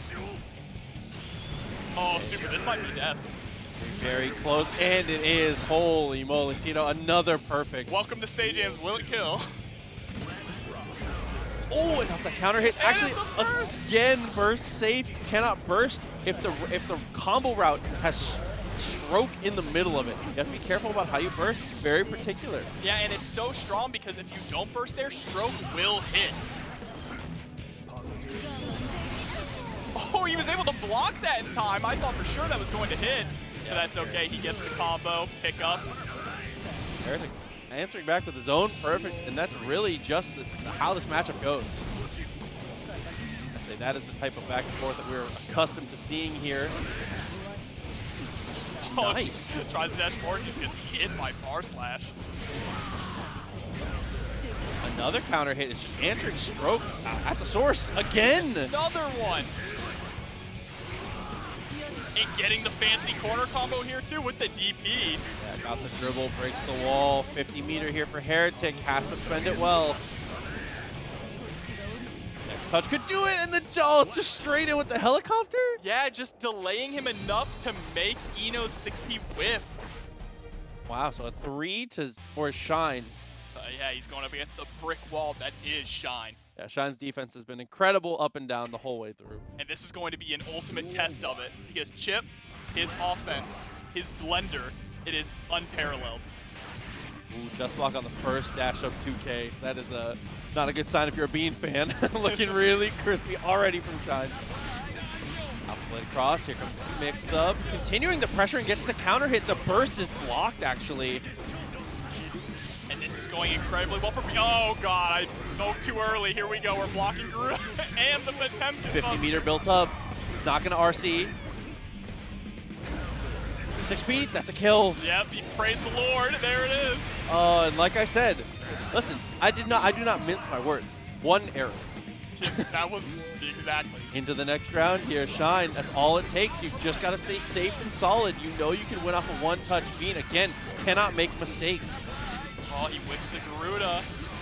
There's the throw. Here we go, all the way in the corner. This is where Bean wants Shine to be, but he jumps and grabs the air throw. That is such incredible awareness, and there's the Potemkin Buster.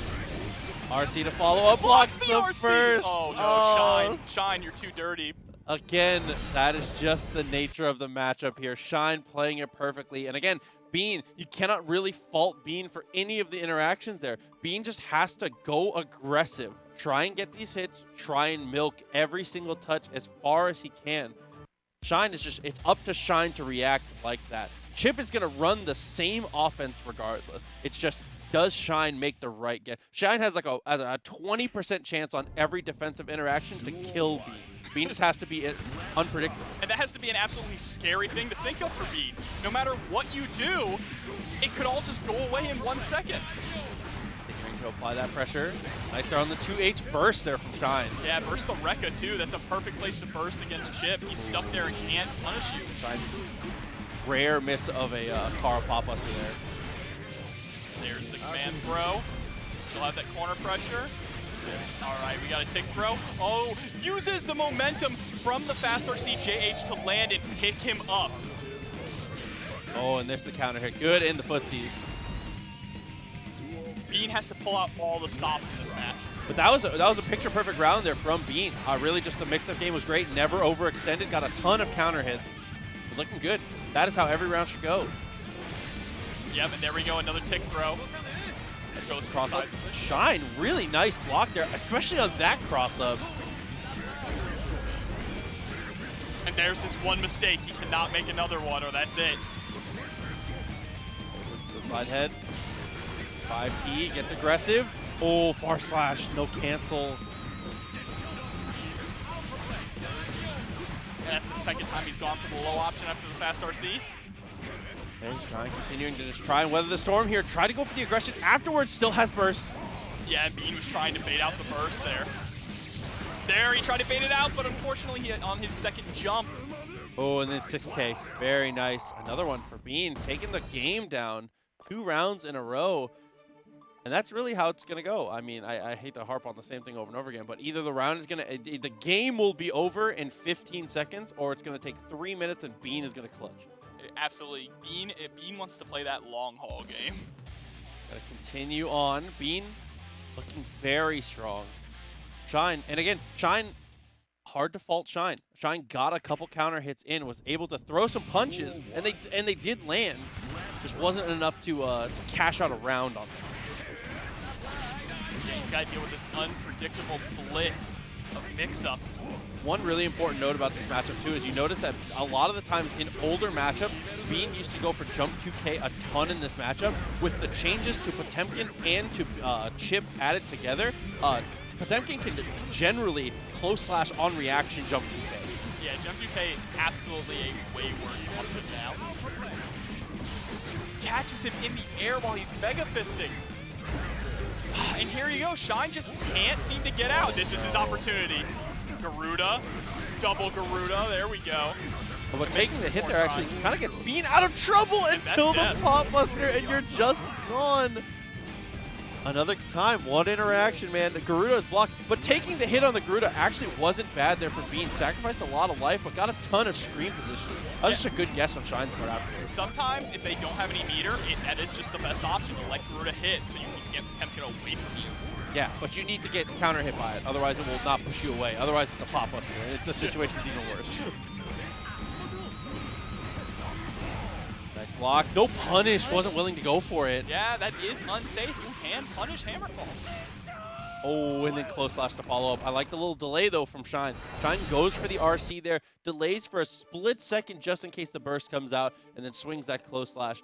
And it's a situation where if you are that close to any character as Potemkin, you start to get sweaty. You're looking at the button. Like, close slash is all you want to do there. All Chipp players get high blood pressure in this match. Oh, man.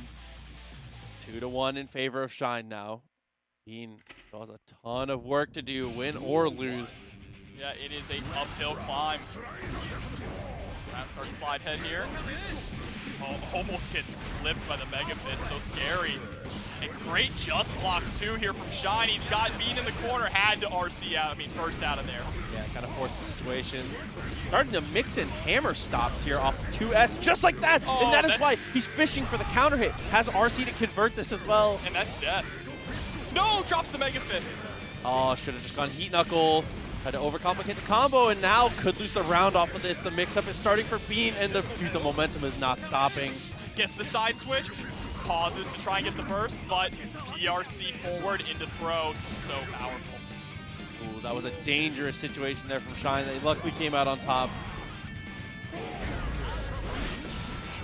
The counter hit forces the burst. Shine's going to spend it very early. Yeah, Shine definitely. He will be able to get it back, most likely before the second round, if he can live long enough, which it looks like he might not. Bean is running a train on him right now. Meter available, goes for the fast RC, back Mega Fist again. Okay, went for the car forward there actually. That is you can't escape that block string if you are affected by B or PRC. And there we go, PRC gonna pick him up and get the confirm. Yeah, that's a really important note about this match. If you are affected by the slowdown of B or PRC and Potemkin puts close slash on you, that Garuda is a block string you cannot jump out of. As if Garuda wasn't bad enough. Hey, listen, he earned 50 meters.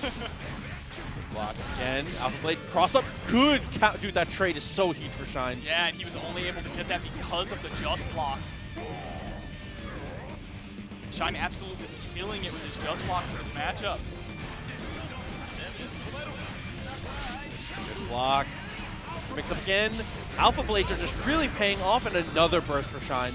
Yeah, had to burst that Alpha Blade, try and get some momentum back. But Bean is absolutely running a train that's using the triple jump. No. Okay, try to read the burst. PRC and grabs him right at the end of his backdash, and that is it. Shine takes it. That was a checkmate situation. There was absolutely not a thing Bean could do. Yeah, but everybody's got their opinion. He might take some time, but we're going to jump into our next game right away. Chetoo is now in here. We're going to get the matchup going. Mankind. Duel 1. Let's rock. Yeah, good. I like early on Solstice represents the backdash and then immediately sees the fireball and knows it's his turn, dashes straight away. Yeah, just incredibly smart awareness. And I like how he's not trying to rush in. He's playing that kind of footsies game with his long-range butt, sticking at the tip of his far slash and heavy slashes. Ooh, dash up throw, very nice. It's the OTG and throws the sword. Chetoo 5P, what an answer. And run through too, just run through to get away from the explosion. Oh, goes for the super. This is not gonna hit. But it's all right, he is plus, so he will get more pressure. Okay, goes for the slams. 5P, okay for the anti-air. Yeah, full on confirm. Chetoo had burst, but is not gonna get to use it here. One more opportunity. Here comes the safe jump. No, just runs up with the meaty. Chetoo does like to play that strike throw game a lot, so you have to be kind of scared if he's going to go for the throw when he runs up. But he's not going to get the chance. He goes for the DP, RC. And I think the sickest thing about that is Chetoo comes away with the round win, didn't have to spend burst. What a huge resource victory there. Absolutely. Because now he can spend it as early as he wants, and if he stays alive long enough, there it is, early burst. If he stays alive long enough, he will build it back. But 5K pressure continuing to add up. Just goes for the down back there Yeah, just afterwards. a little bit of patience from Solstice. Remember, Chetoo is a very good player when it comes to DPing. Fuzzy? Yeah. Oh, into the wake up DP though, okay. Cross up just for positioning into the overhead. Basketball combos, the guard break. I love that little dash back. Oh, and there comes the super. So much extra damage to come. Not quite enough to kill, but he's got a mix here. Is he going to run through? Yes, he does. Oh, and Solstice, I mean, it's one of those situations where you don't want to burst straight away because it feels like it might be a little too obvious. It feels like it could end up being like not as positive a situation as it could have. Your burst could get baited because it seems like the obvious option. I almost feel like you have to go for it. You have to do it. Otherwise, the cross up comes through. Chetoo takes his turn. The burst after the cross up, I think, does not work out because Chetoo is expecting that as well. Yeah, much more scary. I mean, he was put into a scary situation there too. Anyway, there was a very subtle thing you saw there from Chetoo where when they landed back, he backed up just a little bit, which may have put into Solstice's mind. He's backing up to make it hit same side, but it still didn't. 5K answered. Oh, huge counter hit. A lot of damage already down. Spacing these far slashes really well. Grabs the run through that time. And like we said so many times, that is something you have to establish, that you can grab Derilz run through. Don't let him use that as an option. Oh, it's actually going to gold burst in that situation. That's one of the weaknesses of doing that dash underneath over and over again as Leo is those 2Ks. You can gold burst in those situations, and this is what it turns into. Solstice is going to win the round off of this. Yeah, I mean, he just needs one more touch. That is literally it. Yep, just the run up. Run up 5P takes it. Okay, big trade. Look at the guard point stance afterwards. Looks for the backdash. Hits the full pickup. Oh my god, the dash through unstance grab. Wow, look at the chip damage adding up. No FD from Solstice not available. So much damage down. Uses the PRC, gets that pressure, side swaps. Same side. Counter hit. Solstice not out of this by any means necessary. Any touch. Oh, 2-piece. And there's the touch. Yeah, if Solstice breaks the wall there, I mean, it's a whole different game. You are correct. Just having that meter is such a powerful option for him. Dash up 6P. That's the party starter here for Chetoo. Getting the knockdown again. And watch your neck. Overhead is dealt with. There we go, but here we go. He's going to get a little mix after this. Plus frames, just runs up for the mid. Solstice forced to burst in that situation. Looks for the 6P, but gets baited out. Has a burst of his own available still. Looks for the... And that has hit everyone all night. Jumping backwards again to represent, like, kind of backing off, and then just delaying on the dive kick. Chetoo, I feel like I've said this about a few people now. Chetoo utilizing that JD way more effectively than you really see most Leos. He has made it almost a cornerstone of his pressure when he's in the air. Yeah, using that second jump to delay, I mean, it's just, you have to think about it as just another tool in the kit. It's another way to delay yourself in the air, to keep yourself out of that threat territory. Ram doesn't really want to go up there and fight, I don't think. She'd rather stay on the ground, have preemptive control. So being able to stay up there longer, that keeps you out of the threat territory. Absolutely. Oh, tries to run up for the throw, but gets hit by a counter hit 2D. He had to burst to keep that momentum, but he gets hit again by it. Cross up, throws the attempt at the last ride. Getting that pressure into that strike throw game. Solstice, this is where he makes his money here as that Ramlethal. Good YRC. Yeah, he tried to go for the fuzzy there with the BRC. Run through has just not been an option here. Solstice throws it again. This round is Solstice is really controlling the pace of this round now. Throw didn't work out. Double overhead, that's gonna kill. No, he didn't build the meter in time. Yeah, just one hit away from meter. And he's gonna PRC TP, or PRC TP. And that is going to once this round. He's hungry for it. Gotta be careful about how you throw your fireball, though. And he's put himself almost into the corner, and you need to be careful with that. And the 6P is going to beat out 5K. Dude, I think that was such a smart option to go for the BRC forward and look for the hit. Couldn't quite get there with the jumping slash. Solstice doing so well in this spaced out footsies, and there's another big counter hit. Yep, all the way into the corner. Here we go. You gotta block this onslaught of pressure with the exploding swords. 50 meters still available. Yeah, uses the laser, recalls the sword. Is gonna break the wall. Positive bonus available. Solstice really trying to look to get on the board here. Run up throw this time, and we've seen him establish each time he does run up close slash. Finally on that time, he decided to show the run up throw option. Yeah, I mean, and especially against Leo. I mean, if Leo wakes up with the DP there, if you time your throw correctly, you can throw him out of it. So, just a good call overall for Solstice. I mean, the only thing that really is worrisome is that Chetoo has backdashed a couple throws, but not something you would expect there on that Pixel Life. That'd be balls of steel to go for the backdash on that one. Chetoo does have them, though.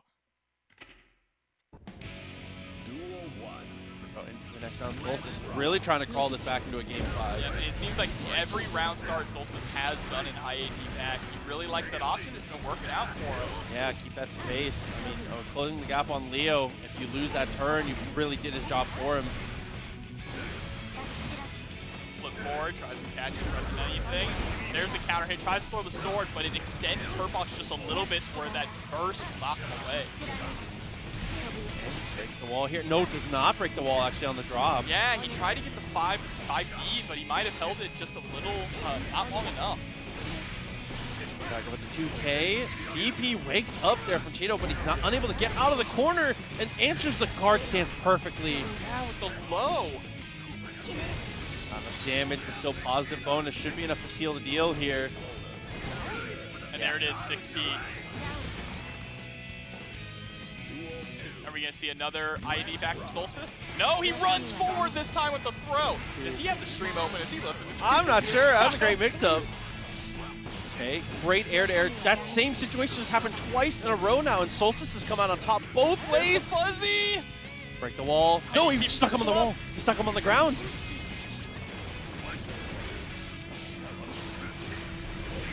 Oh, there's the DP out. No fear. Run through, and dashes back to the other side. A double cross up. Yeah, wanted to keep positioning there. Goes for the RC. No burst available for Solstice. Tick throw. Goes for the overhead. There it is. Yep. Break the wall. Situation, though, where Solstice can escape. Yeah, has the room now. 5K! And gets the PRC. All right, he had to burst there. Chetoo could not afford to get hit by that. Yeah, burst so late, and then gets the cross up. Very nice stuff. Set point here. I like that Chetoo is now starting to, instead of raw cross up, he's starting to throw out fireball and cross up with the fireball protection. Bro, trying to go for the overhead twice in a row is dealt with by Solstice. Dashes out, manages to get out of the corner. This is huge. And gets the 2S while he tries to do a run through to get out of the corner. Blocks. Another great follow-up. How does he always make that work? He is just fuzzying all over the place here. Side pressure, continuing forward. Gets hit. He still has burst. Yep, there. He had to burst to get out of that pressure. And he's finally got meter. Get the combo here. PRC's forward afterwards. Goes for the 5K.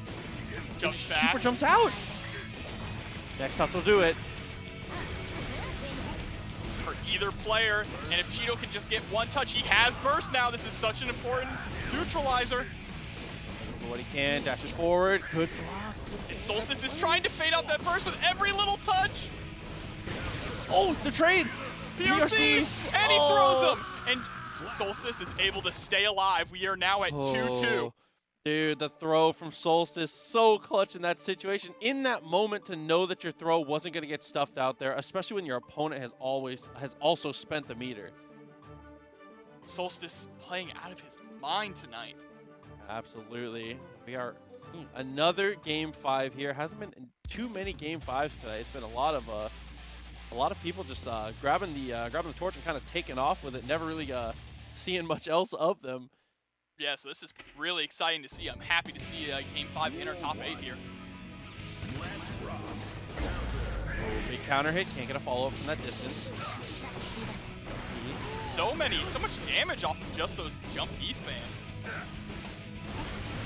Yeah, depending on how it hits, you can get quite a few, which really starts to add up. There's the throw again from Solstice. Whiffs the button. Little frame kill on that. Throws the sword over. Okay, this is unfortunate. Ram only has one sword. Her offense is just a little bit weaker. You wouldn't be able to tell, though, with Solstice's offense. Hey, we've seen Chetoo steal a lot of turns off of that, and we're just gonna go straight into the super. That actually kills. Leo's top one. Looking like he needs one more interaction. Round start DP, this could be the start. Now that is how you establish dominance. There we go with the 6H to keep those plus frames. Yeah, he pushed the far enough away to where he has to whiff, though. Yeah, first just to keep that corner pressure. He again going for these air-to-airs, working out so well for Solstice. Yeah, now Solstice has Chetoo right where he wants him in the corner. Is he going to throw out the sword at all? We'll have plenty of meter here. See how he used to reposition. And there we go, there's the sword toss. Connection doesn't RC. No, unfortunately he didn't have the other sword and he tried to press a button, so it was not close enough. Wake up super. Oh, run up the delayed close slash. That's gonna connect. Is it enough to kill? He has meter, doesn't need it. Okay, final round here. Trying to get really tricky on the air approach. Chetoo just gets the knockdown now. Oh, tries to go for the unstance pressure. Gets hit by 6P on the other side. Throw tech, a crucial, potentially set-winning throw tech from Solstice until the anti-air. Cashing out with so much damage, the burst is forced. Now, very little resources on the table for both players, and Chetoo smells blood in the water. And all they need is one more hit. And goes the sword, trying to get the air-to-air, can't convert anything else. Yeah, the super jump out here, sword PRC tries to grab before the sword comes out, but he's able to get it. Grabs the run through. This is the momentum that Solstice needs. The punish, tried to bait the burst there. Trying to delay one hit from either player depending on the touch. Tries to bait the burst again. And he's about to have meter, he needs to spend it. This should be game. Yeah, no matter what happens here. Yeah, it is enough to close it out. And Solstice takes it back. He's able to bring it all the way back. Money to the players as much as we can. So any amount of anything to help with that is amazing, guys. Thank you so much for everything that you do. And it is time to continue forward. Can Solstice keep the momentum, or is Bean getting that run back? We're going to see, starting off, though, looks like Solstice is putting in the pressure, but that whiffed throw is going to allow Bean to start running offense. Bean immediately takes the corner. Hey, but Solstice is trying to fight his way out here with the 5Ks. The counter hit DP. Here we go. That's going to push all the way to the corner. All right, he's able to break the wall there. Oh, and you saw there, right after the whiffed bar slash, Bean immediately tried to run in, recognizing, though, that Ram was able to recover, so he didn't press anything. Oh, goes for the empty low. Catch first there, that would have been a death combo. Oh, backdashes the throw. Here we go, triple jump into the air. Catches him with the JH. Okay, so the second one coming up. They go for the 2K. Nice knockdown there from Bean, and then the cross up to follow. Yep. That was the JH there. Here we go, backdashes. Bean is on point with these backdashes, able to just completely maneuver and whiff punish things that Solstice is trying to go for. It gets the mix up. Ooh, dirty. Another cross up there. Continuing to fall through, and actually able to get the kill there. Bean, quick on the first game. Yep, and we're going to head into our second game here now.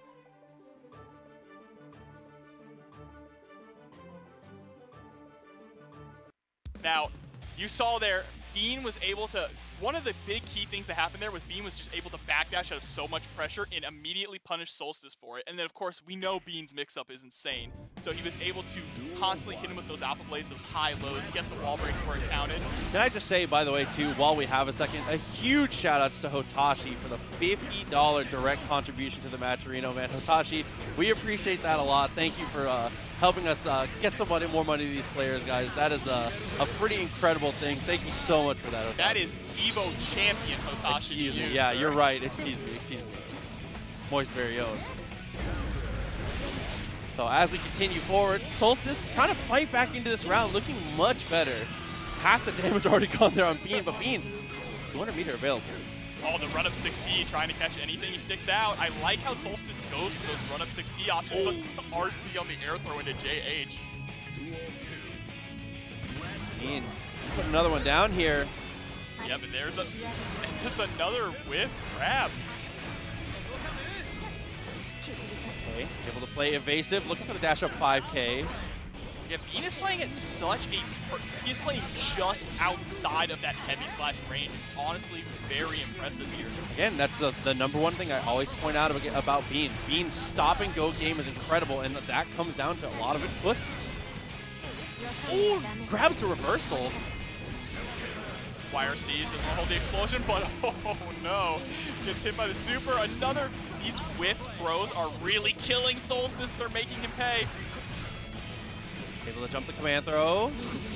Oh, and deal with that. Okay, so starting to even this back up. Solstice fighting back. Bean backs up at round start with the 5K answer. Solstice starting to swing that quick poke out, and it's working out beautifully. Yeah, there it is. DP out of the corner. Bean's starting to show that now. Tries to DP again. Oh, not a big punish, unfortunately. Knockdown. Okay, a cross up to follow through, and just the pressure is just staggering here for Solstice. Yep, welcome to Mixed City, and I like that RC and holding down back for a little bit just to see if he's going to burst out. And there we go, Gamma Blade to keep the pressure. No confirm, but there's the confirm, and that'll take the round. Yeah, from that distance, that's another one of those situations. I mean, that's exactly how Solstice ended that that other game, standing far enough away to where burst is not a factor. Being at that point kind of hands off the controller, let it rock. Yeah, but shout out to Hotashi in the chat here with us too. Dude, the homie. Dude, so 1-1, continuing to press on. Solstice is actually looking that the last 2 rounds in a row. If Solstice can keep anything like that as we continue, that 5K has been the difference maker. It truly has, but he does need to clean up some of those whiff throws. Those are really killing him. Yeah, that's where Bean's getting his money for sure. Good block on the Alpha Blade. The defense from Solstice all night, by the way. Solstice plays some of the tightest defense I've seen from anyone in this game. And some of the most impressive offense when he has meter going. Dash up throw, great. There we go, finally gets it, goes for the dash in. The 5K whiff, goes for the BRC. Nice attempt, but Bean not afraid to up back. Now he's going to pay for it. Yeah, this should be enough to kill. There it is. Oh, once you're pressed to the corner like that, man. All right, and Solstice is starting to turn on the snowball effect here. Here we go, here's the knockdown. Oh, the backdash from Bean.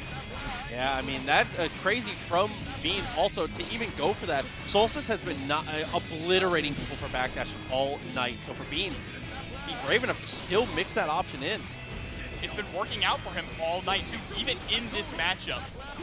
Double low, goes for the same side crossover and then the throw to follow up. It's just a sequence that you can't even follow. Yeah, what a dizzying set of mix-ups.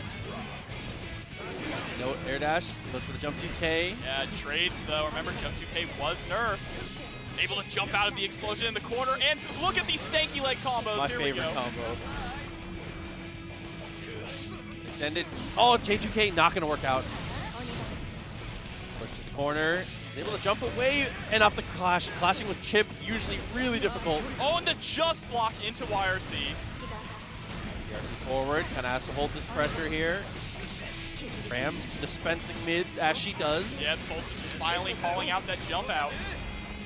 Cross up this time. Alpha Blade across, gets the hit, tries to bait the burst. Solstice holds on, but not for too long. Oh, there's the big counter hit, not a pickup off of it though. Didn't have any meter to RC. He still has, yep. Still has burst. And you see Solstice weaving in and out, trying to bait out the burst so hard. He wants it. Patience kills. Oh, and the jumping slash. Solstice 2 in a row now for the Ramlethal. Yep, Solstice just needs to take one more game. That's it. And he'll be in grand finals here. Dude, I mean, and that's the scariest thing is that Shine, I think Shine is looking down the barrel of 2 bad matchups fighting to come fight. Absolutely. But is Bean going to be able to secure the run back, or is Solstice going to try and make their mark? I mean, this is Solstice is, to my knowledge, a previous NLBC champion, so you know they're not a stranger to this stage. Here we go. Gonna try and run in with putting out that 5K early. I like it. Non-committal. There's the throw. Jeez, I like the little dash up FD. Okay, he's gonna force the burst. Bean just hasn't been able to find the angle here. Once Bean is in, the offense has been so solid and just unthinkably difficult to deal with. And he's just doing diagonal alpha play like a madman every single time, and it's working. Wake Up Super does not work. Still able to get away. RC.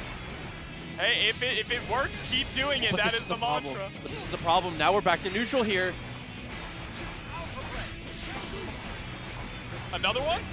No, tries to go for the Rekka series, and there it is, the fast RC into it, but he lands in the corner, and that's gonna kill him. Oh no, and that's, again, like I was saying, once Bean gets the hit and starts to run the offense, it looks so good, but finding that hit has been a huge problem here. Solstice with the 5Ks. And Solstice also with the set point here. He just needs to win this round, and he's starting off really good. He has Bean locked down in the corner and building up that meter. There it is. Spends it, gets the combo, tries to bait out the burst. Continuing forward, gets another punish. Forces the burst this time. Bean needs something huge. That air throw is incredible. That could be the set right there. And it is Solstice, the exclamation mark on the anti-air throw solo to the grand finals. Yeah, thank you all for tuning in. We always love having you here, and let's get into our grand finals for Guilty Gear Strive. Mankind. Duel 1. We got Solstice on the loser side and Shine out here on Winders. Let's begin. Yeah, push in the corner. It's going to burst immediately out of that situation. Slide head just blocks the slide head and gets the counter hit. Fully charged D.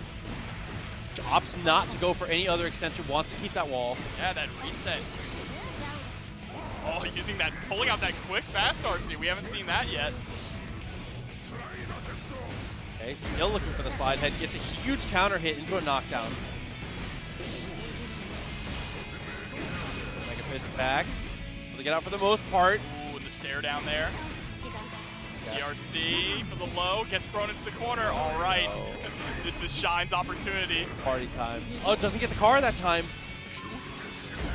Oh, praise the Lord, there it is.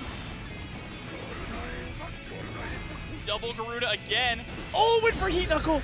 Oh, I respect the attempt so much. And it's incredible to see that Shine doesn't fall for the trap that a lot of other Potemkins do in using 6K too much in their pressure strings in the corner. 6K can get overly aggressive and just not work out for you. And did you see that just block IB? Yes. Shine, he's incredible with his IBs, these just block IBs. Okay. Got the first to get out of the situation. Nice backdash, and Megafist is blocked. The push straight back to the corner. There's the flick. That is the whole matchup right there, is that flick. Yep, and Shine is fully aware of that. Here we go, Potemkin Buster. He has the meter to make this kill, but doesn't spend it. That little stagger was so. There's the 6K finally leaning that in. RC, that's a guaranteed block string. Yep, Garuda. And he has no more meter. This is going to chip out. Close slash. Okay, able to get him out of the jump frames. When you see that PRC forward, you always want to jump. You think it's Pop Buster. Great on Shine to know that. Go for the close slash. Oh, run up throw there from Solstice. He loves that now. Loves that option. 2S. Okay, has to block the sword mix up for a little bit here. Oh, tries to Megafist backwards out of it. Back Megafist is a great reversal option in a lot of situations, but not against Ram in the corner like this, and that is off an anti-air 5. Solstice is confirmed. We're out of this world. It's the full wall break combo with the super too, and here we go. Oh, the first hit of Rekka whiffed, and I think it made Shine think he had an opportunity. That is actually super unlucky for the Potemkin there. That's Solstice's first Rekka whiffs. Yep, and Solstice is now up 1 on the board over Shine. Oh, that's really, really tough there. It's rare to see a whiffed normal like that create an like a fake opportunity. Yeah. Oh man. The Solstice, the first one, fighting back from loser's bracket here, has to win 2 sets in a row. But he is coming off of 2 dominant wins, so we'll see if he can maintain that momentum going in. Nice confirm there, maximizing the damage. Didn't want to get the knockdown off the slide head instead, just want to cash damage. And he's going to get a wall break here. Just builds up a meter right in time, opts not to use it. 50 meters still available for Solstice here. That's a guaranteed confirm. Yeah, if you cannot get out of those staggers, you will get grabbed just like that. 50 meter. It's not going to RC. Doesn't want to RC. Probably wants to hold on to it for any kind of defensive option. There it is. And grab grabs him while he tries to back down. I'm so it's odd to not see the RC to get the confirmed kill. Maybe just a drop from Shine, but either way, the round continues. Gotta go for 2B for the counter hit. Nice far slash. And again, nice far slash.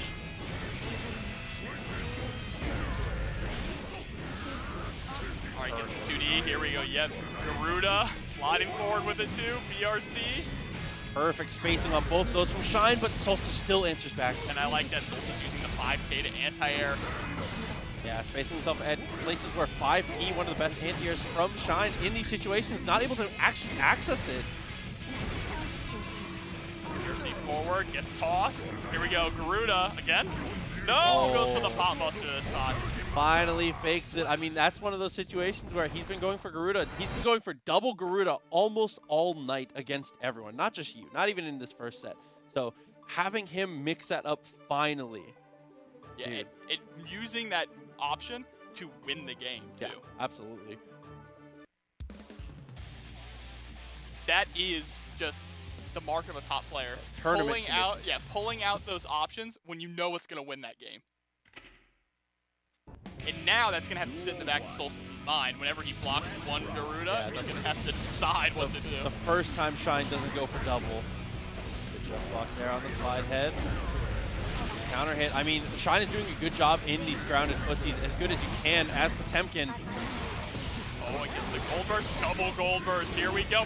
Yeah, when you see that purple, if you haven't jumped, you're dead. Get the block, forces the RC. With the invincibility, tries to go for the charge 5D, and it connects Shine. Another round in the bag. Going for 5D as Potemkin without having used RC is always a situation rare to see. That's an amazing. Over it, and yep, that's going to be a full confirm into the corner. Oh, opts to let him fall for the reset. Go, just going for those low options constantly. Look at that fuzzy. Oh, great blocking from Shine. Okay, back Mega Fist dealt with. That was a good jump forward. He's just locked down here. BRC. Oh, goes for the low option this time, and we've seen every single time Solstice has gone for the fuzzy overhead off the BRC. This time he goes for the low. Oh, but this round is far from over. There's one pop buster. He only needs one forward. more. No burst here. Jumps in, blocks the wire C, and that's going to be a kill. Shine somehow has managed to make every single round that close. That is robbery. Oh. Shine just put on a ski mask, pulled out a gun, said, I'm taking this game Dude, right now. But that is the kind of respect you have to demand as a Potemkin. Because in that second situation, if Solstice wakes up 5P, the round just ends. But Shine has played in a way where it has forced Solstice to be so afraid of that counter hit. He has gone for the strike in the strike throw so often.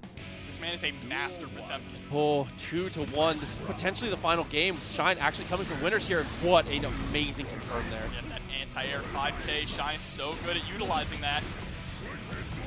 5P, excuse me. Mega Fist forward. Counter hit again, forces the burst. Yeah, he does not want to be locked down into the corner again like last round. That is a punish for sure. Nice fuzzy again. Oh, the backdash. Wall break. Wasn't able to break it with the super though. No, but that's all right. He will. Yep, he's going to create a little bit of space. Wants to keep him in that bar/heavy/ range. But there you go, the PRC. Oh, he delayed too. He wanted the delay on purpose. Shine was looking for it. Yeah, but now here's where he's going to have to hold. Blocks the fuzzy this time. With the back Mega Fist. Loses his life for it. Solstice, amazing confirms. Yeah, Solstice is starting to recognize that he has to start going up with JP to slip out that Mega Fist. Oh, we're starting to do delay double close slash now. Damage off of that with just about half risk.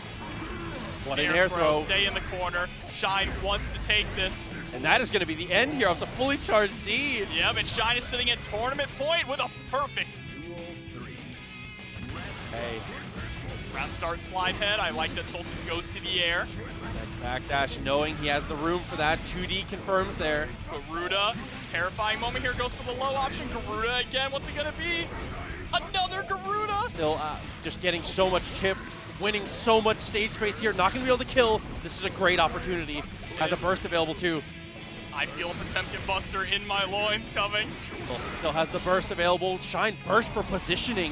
Backdashes the gold burst. Doesn't go for the Pop Buster there, but he is sitting at such a high life lead now. This is going to be an uphill battle from Solstice to take. The throw, one step at a time here. Throws the sword. Any mash could do it here from Shine. He goes for the PRC and gets the throw. He's able to get the wall break, but that's okay. Holding the corner is a little bit more important here. Apply that pressure, unlike the instant air dash back. Trying to bait anything from Shine here. Doesn't RC. Oh, the Mega Fist over. Has 50 meter though. Solstice has 50 meter to spend anyway. Chooses, goes for the Gets PRC. hit by the, he sits on him to take the tournament. Oh, the JD is able to come